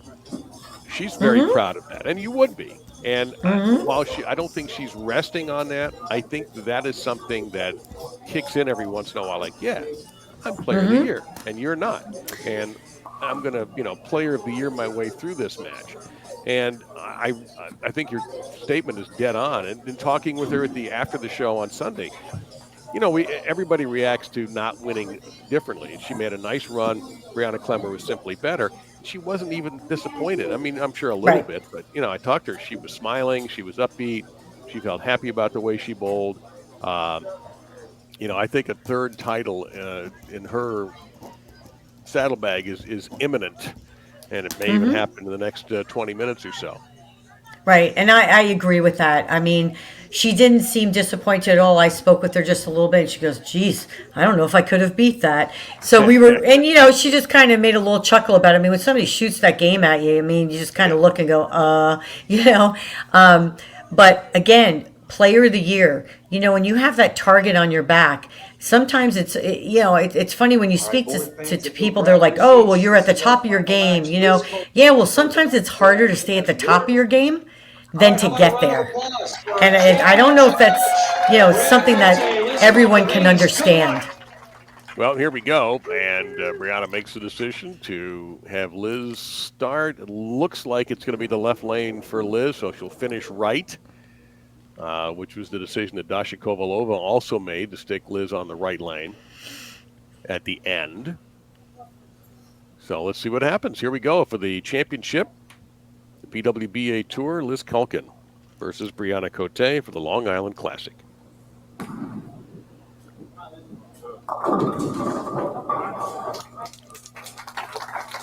Kind of waved that one off like, I can do better.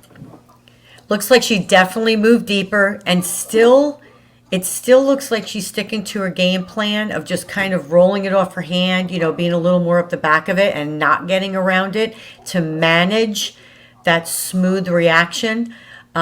It's interesting too, though, because when I say that the left lane is going to be the crucial one. Well, I think they both are now.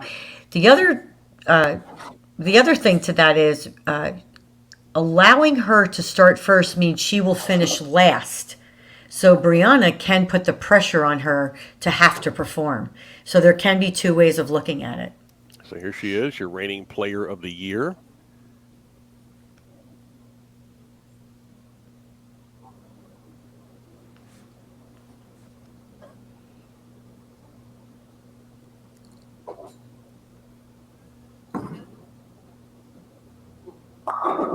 Oof, boy, pretty looking shot. Just didn't get a break on that ringer.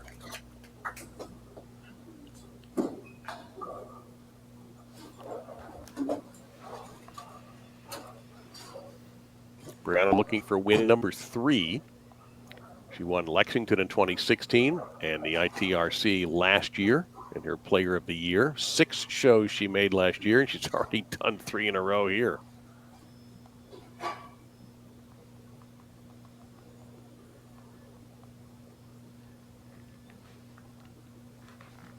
And on Team USA.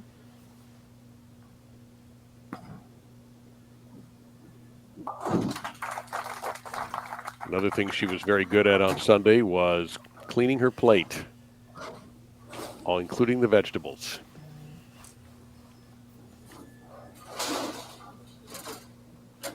I do think with that player of the year and knocking on the door the year prior to possibly winning some titles, that confidence has made her more consistent, making better judgments, better calls on her equipment or making moves on the lane. And again, that all goes back to confidence.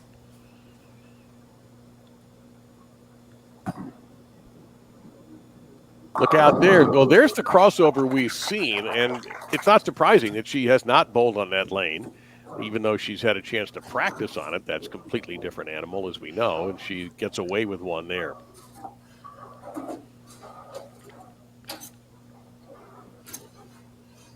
Have to feel this is going to be a close match.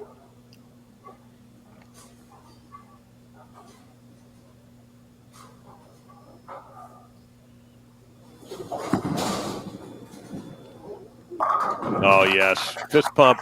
Perfect shot for Liz. That's one of her best shots all day. Especially on this right lane, she's able to kind of get after it a little bit. Again, you don't have to feed it as far right on this right lane. The ladies look as if, keeping up that ball speed gives them just a little bit of hold. It's this left lane. I'm still going with the left lane, Dave. Even though both of them have become just a little troublesome. This left lane has that early hook in that middle part of the lane that the ladies have to figure out how to get through. Ooh, a hop, skip, and a jump there for Liz, and a stride back to the settee there. She walked that one back with a purpose.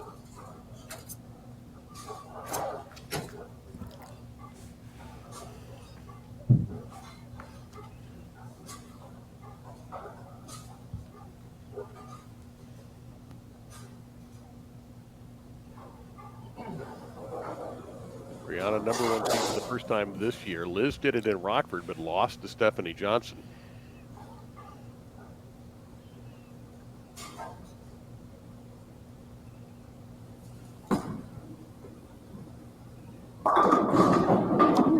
That was a strange hit to me, Carolyn. Yeah, it was a little higher than I thought. I really did think that it looked like it was going to be high flush, but that 7-pin kind of stood a little bit and then went down. So I don't know. She got lucky, just left the 4-pin, but it was a good look, definitely. But again, I think the ladies have to keep up with the moves. And even talking with the ball reps, the moves have been every other frame or every frame, just either a half a board, moving your eyes, increasing your ball speed. It was a challenging pattern. Why, again, you said the scores were lower. But again, it was the person that kept up with the moves and made the right adjustments are the ones that, went ahead. And I'd make a move off that. I think that shot was close, and it's like, you know what? You need to move a couple more left.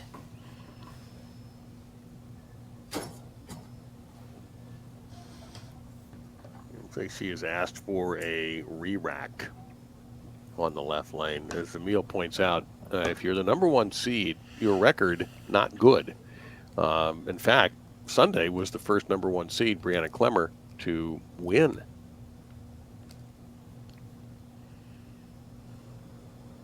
Well,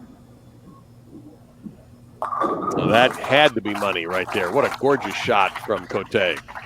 Great shot. She's using a ball that's clean through the front, but mid-laney and smooth. Original high road. Loved that ball. And it's allowing her to, again, make those moves. You can get that ball to the right, but it won't overhook down lane. So, again, both ladies, Liz, I believe, according to, as I'm texting the ball reps, Liz has not changed balls. She is still using the same ball that she used in game 1. Which she occasionally, much to your surprise or chagrin, uses on her spares as well. Well, right now, she's not going to change a single thing. As we've had some low scores leading into this final, we might be in progress for a high-scoring final.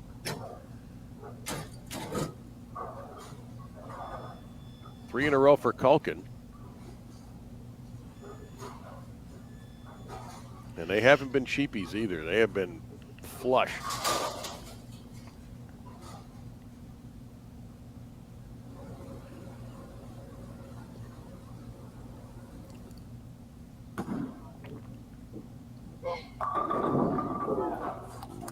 Week 10 that time.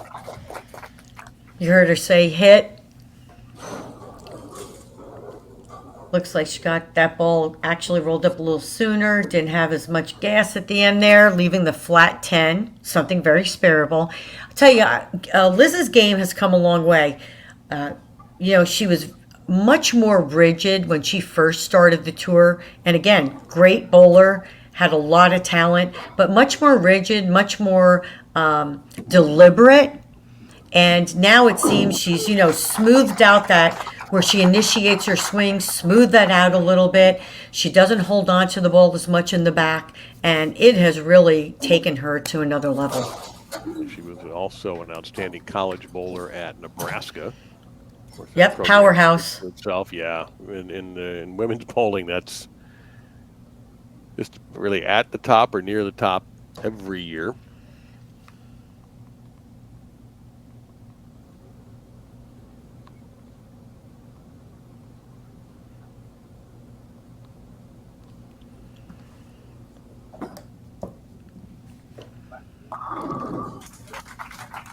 All right, Cote comes back.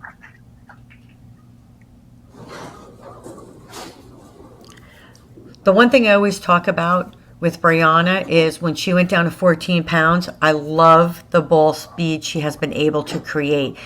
She felt as if that was one of the things that was holding her back, using 15 actually. She said, we'd get into the later blocks if the lanes were breaking down. I just didn't feel like I could create as much ball speed as needed to be able, she always felt like she had to move left quicker than she really wanted to. And this has been just, it really, that would be the one thing I would pick out first, is that her ball speed is just so natural now, and she can turn it on or turn it off. And that's awesome. Ooh. Yeah, even I could see that was going to cross over, and it did. Well, we do not want to forget about Brianna's college career, by the way. Central Missouri, where she was like a 4-time All-American.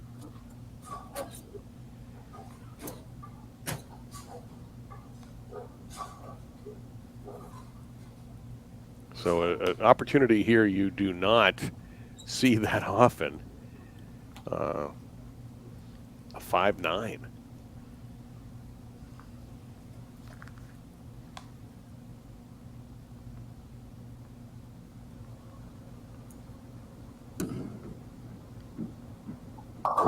And something she did so well in St. Petersburg in climbing the ladder was spare shooting. I think she only missed one.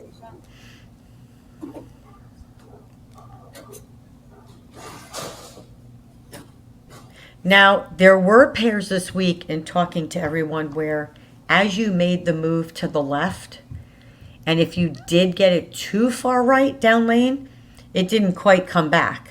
I mean, but again, we talked about this also, Dave. You only have 10 frames. This is the championship match, so you have to take a chance. Boy, Liz, just dominant strikes. When she hits them, she's hitting hard and pure. Looks much more solid this game. Much more comfortable. Dell and I have talked about this a lot, about the whole, hey, would you rather be leading a tournament or would you rather be second or third? And, you flip the coin because you want to be leader.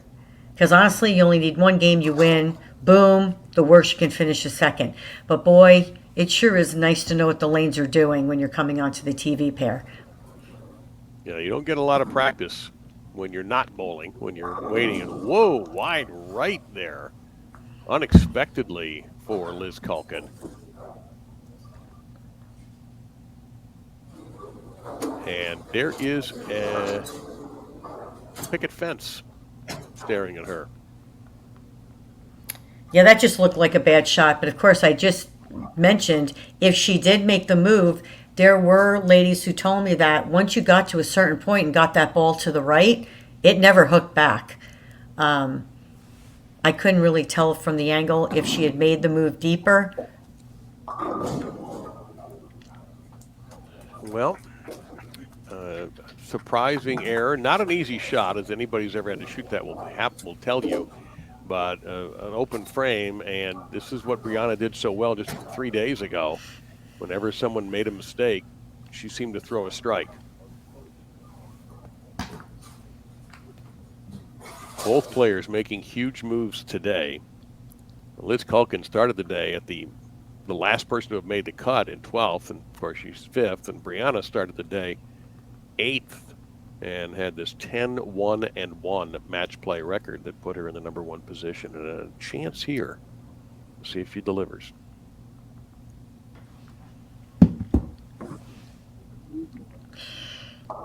Nope. I don't know if you heard that too. I went like this. I went, because I saw that right off her hand. I think she got on the side of that one a little bit, missed left, and just wasn't a good shot. But this is something that, you see from time to time. Lanes are getting a little tougher. It's basically, it's Liz's to give away at this point and Brianna's to take away. Does that make sense? It does, and it was really seeing again, Carolyn, the difficulty of what you and Dell just talked about that, the one with the transitions and all that, being in that one match position. It's good for your bank account, But, Right.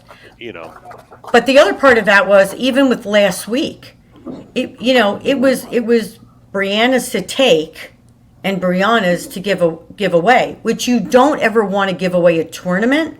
But when somebody comes out and shoots a six bagger against you, and you get a couple bad breaks, I mean that you're not trying to do that. You know what I mean? But right here, you're seeing that little bit of transition again because it happens throughout the entire match, throughout all the matches, and it's whoever's going to take advantage and is ahead at the time is the one that is looking to take the advantage.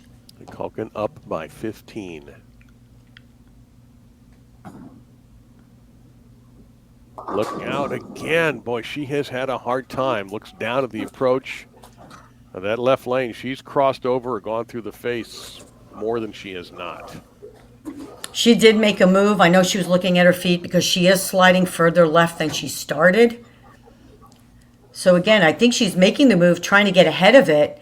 It's just, it may not be deep enough. I also do like being a little more up the back of it to smooth out that motion. I know it's going to read a little early, but it shouldn't jump off the pattern. All right, critical shot there because right now everything matters in a close match. Now we'll see how Liz Culkin, her ability to bounce back after the 1-2-4-7 wasn't covered in the 7th frame. She's back on the right lane where she has been golden in this game. Right, I was just going to say that. Yep, 237 is her max. She hasn't missed on this lane.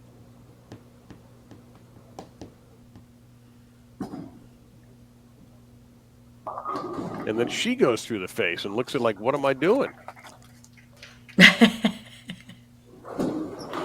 I'm sure that's not what she said. Well, that's the cleaned up version. No, I'm kidding. She was thinking. No, I'm kidding. I just think right there, you're looking at it's getting towards the end of the game. She missed left. It's simple. This pattern has shown you that you have to have the angle. You've got to get right. And as you get deeper, you have to increase the angle. So right there, just missed a little bit left. And there's so much early hook in that middle part of the lane. And of course, the fronts. Oh, no. Oh, wow. Well, you know what? She survived back-to-back open frames. Those were splits, though, vicious splits in the prior game and still advanced over Dasha Kovalova. But that is a shocking mistake. Completely unexpected. And that cuts her max down to 216. Cote looking at 212. And I don't know if we're going to get either bowler to get to those max scores just based on what we've seen so far on this difficult 38-foot pattern.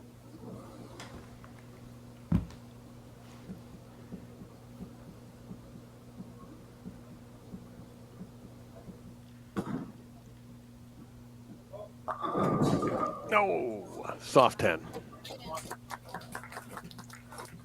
Much better shot. She just increased her ball speed. You could see she did that just to get it to the 1-3. She needs to make the spare to at least apply some pressure here to Bryanna. I mean, neither lady is out of it. No, but Cote will be in a pretty good position since Culkin didn't strike in the 9th. She's got to find her best shots of the tournament right now.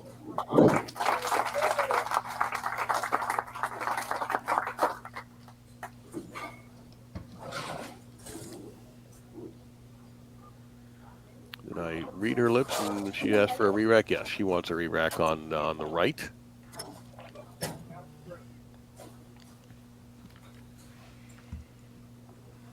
While we have a moment, I do cannot thank Chase and Emil enough for all they're doing for us. I certainly appreciate you gents taking good care of Carolyn and I.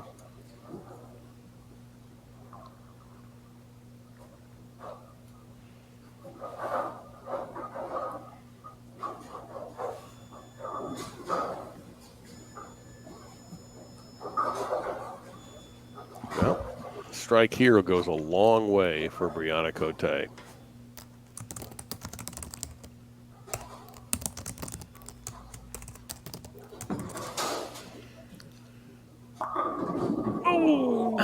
Great kiss. shot. Oh, a kiss on the 10.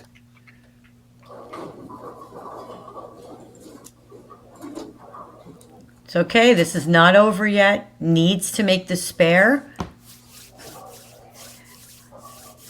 And she will force.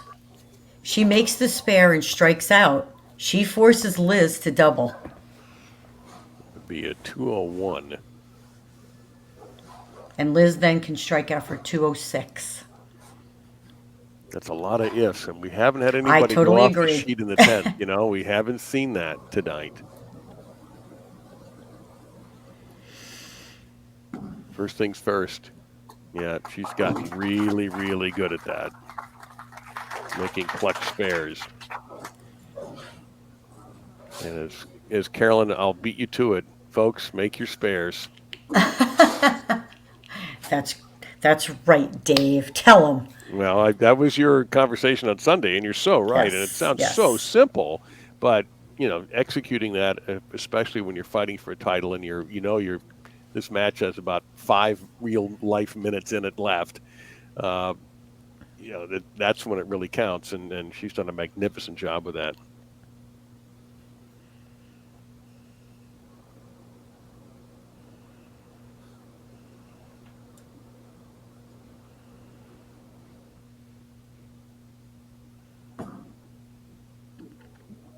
Crossed over, collapsed the trouble, and has just the single pin to shoot out. So the 201 is out the door.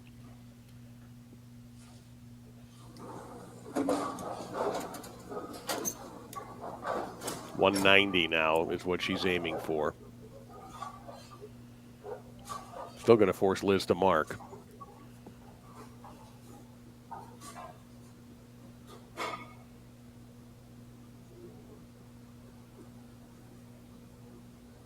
Both bowlers looking for a third title. It'll be Liz's first since 2018.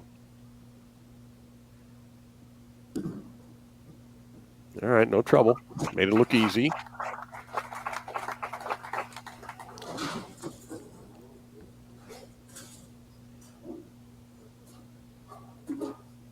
She has had a tough time, Brianna has, on that left lane. Keeping the ball on the right side of the pocket. It's such a close match. I mean, she'd have to make a move on this fill shot because she wants to get all she can. She shoots 190. Yeah. A strike for Liz would take care of business. Boy, pretty shot, and she gets the break. Will it be enough? That's going to be up to Liz Culkin. She'll get the last word.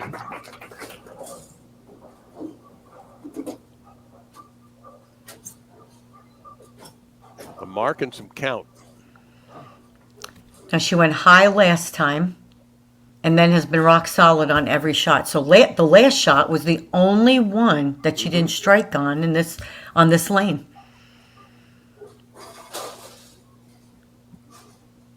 Strike would pretty much cover the bill.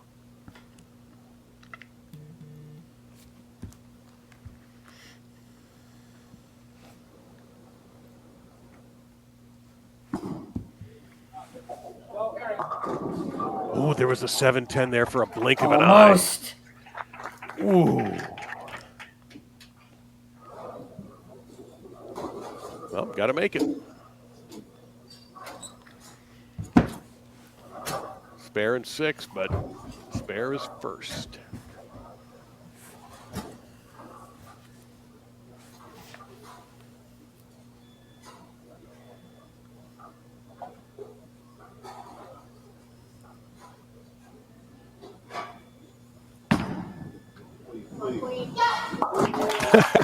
How many people were saying please in the background? That was one of the most nervous 10 pins I can remember. She's looked like she's had footing problems all night a little bit. They're a little slick. So I am sure she was probably a little nervous. Well, you'd be nervous shooting any spare, for God's sake. But I'm sure the reps back there were going, come on. All right. 6 to win.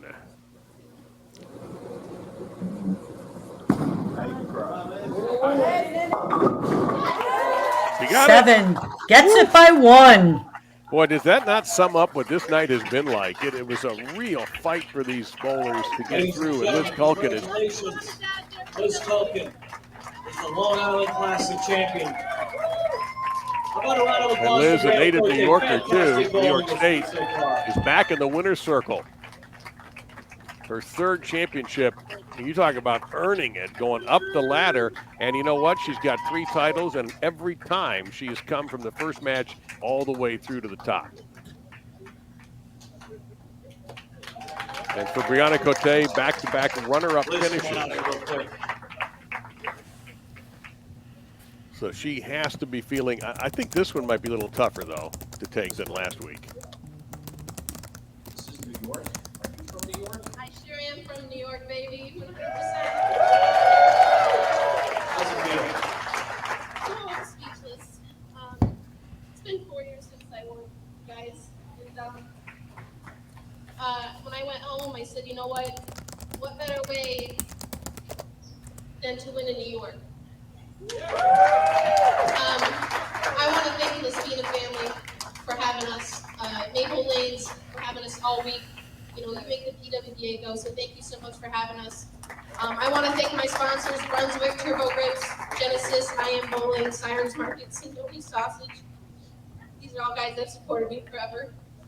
Without you guys, I'm nothing. So thank you for the PWBA for all your hard work. It's a long time coming. It's been 4 years. It's been 4 years. Congratulations. John Laspina is going to come out, our proprietor here. He has a little hardware program. First of all, looks like. I think you need this. So, my New Yorker, you did very well today.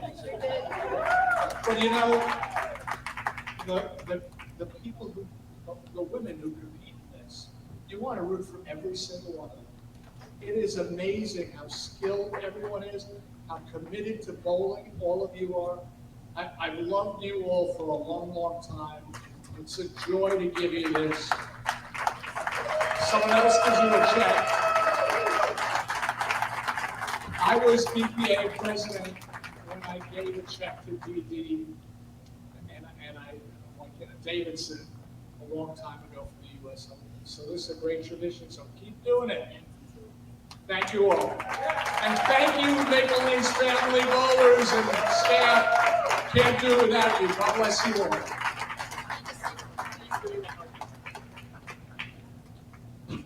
Well, be photo time for And Liz. the Sant family, thank you very much as well. And my mom and dad, my brother Derek, and his girlfriend Hillary, all my friends back home, thank you so much for supporting me. The 518, love you guys. Ladies and gentlemen, your champion, Liz Culkin. Congratulations. Home state champion. Back in the winner's circle after she mentioned it a couple of times, so you know it was on her mind a great deal. But she climbed the ladder. She almost actually climbed it twice because she began the All right, day. bowling fans, just a reminder, well, that does just conclude the got in first tournament of the week. to the Tomorrow cut morning, line, 9 a.m. and then we'll ends come up back going out from and 12th begin to with 1st. What qualifying is for going the to be a Bolton very, Classic. very 9 memorable a.m. day in Liz Culkin's career. And a few photos, of course, which is never a problem for the tournament winner to pose for a few pics when you win.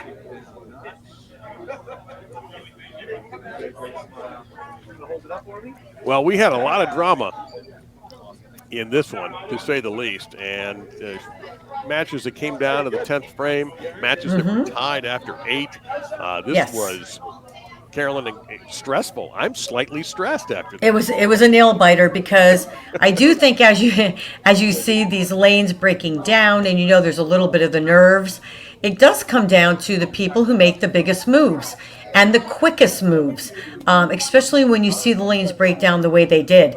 Again, it's not as if everybody's not trying, but you know there's always that one person that has that one up on you, right? But it came down to shot making. Hope you didn't split, and that you left something spareable so that you could actually be ahead in the match.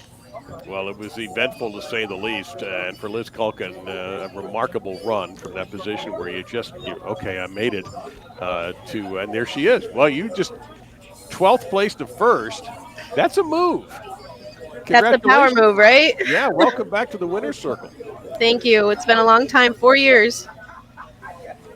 Yep. Well, congratulations. Okay, so I'm going to ask the same question because I feel the last two matches, at least the last two matches, the lanes just kept transitioning really quickly.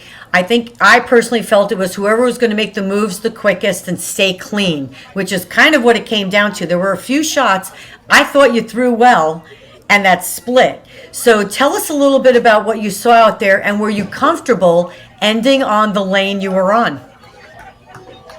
Yeah, so you know what, Carolyn, this is my third title as a number 5 seed. And I'm just going to keep on saying that it's a very advantageous place to be in because I was able to stay in front of the moves because of what you're just saying, being out there, rolling the shots. Obviously, they've been doing this all week where they just really start to hook like that. And I was able to get into a verge pearl where I really was able to just keep paralleling left.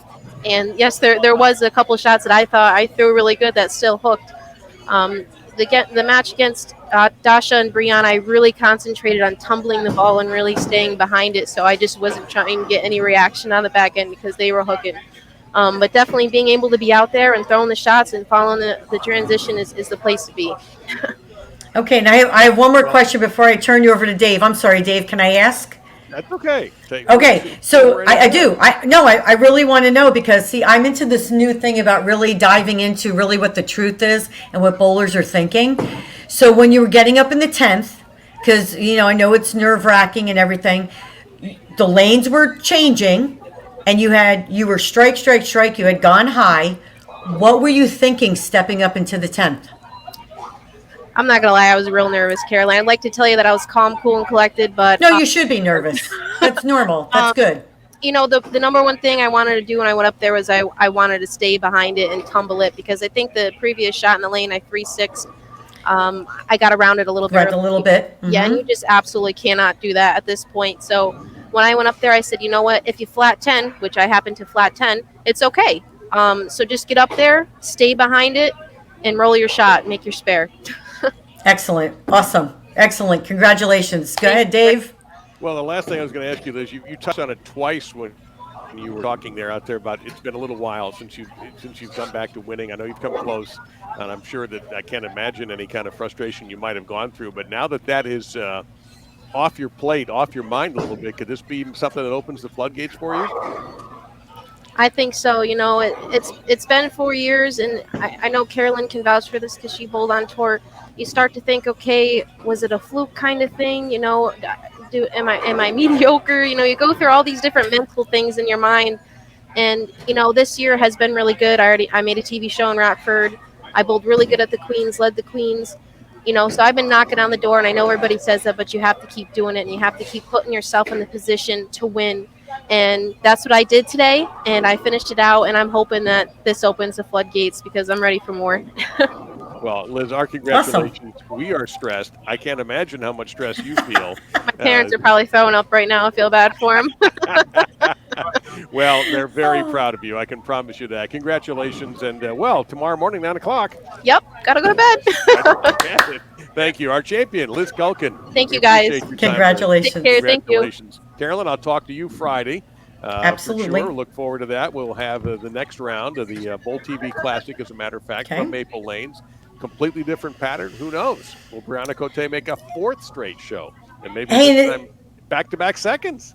Hey, and since we're on together, so it's Friday night at 5:30 again, right? Well, for your time, yes. Yes, your time. Just checking. My time, 6:30, and we'll be on about 6:45 for everybody there. But we like to check in a little early to make sure everything's plugged in properly. That's true.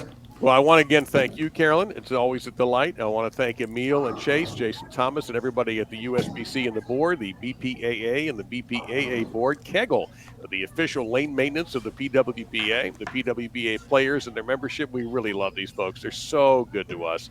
And, of course, all of you on Bolt TV. So for CDB, I'm Dave Lamont. We'll see you on Bolt TV at 9 a.m. Not us. That's going to be Emil's baby. But we'll be back with you Friday evening. Check your local listings. Good night.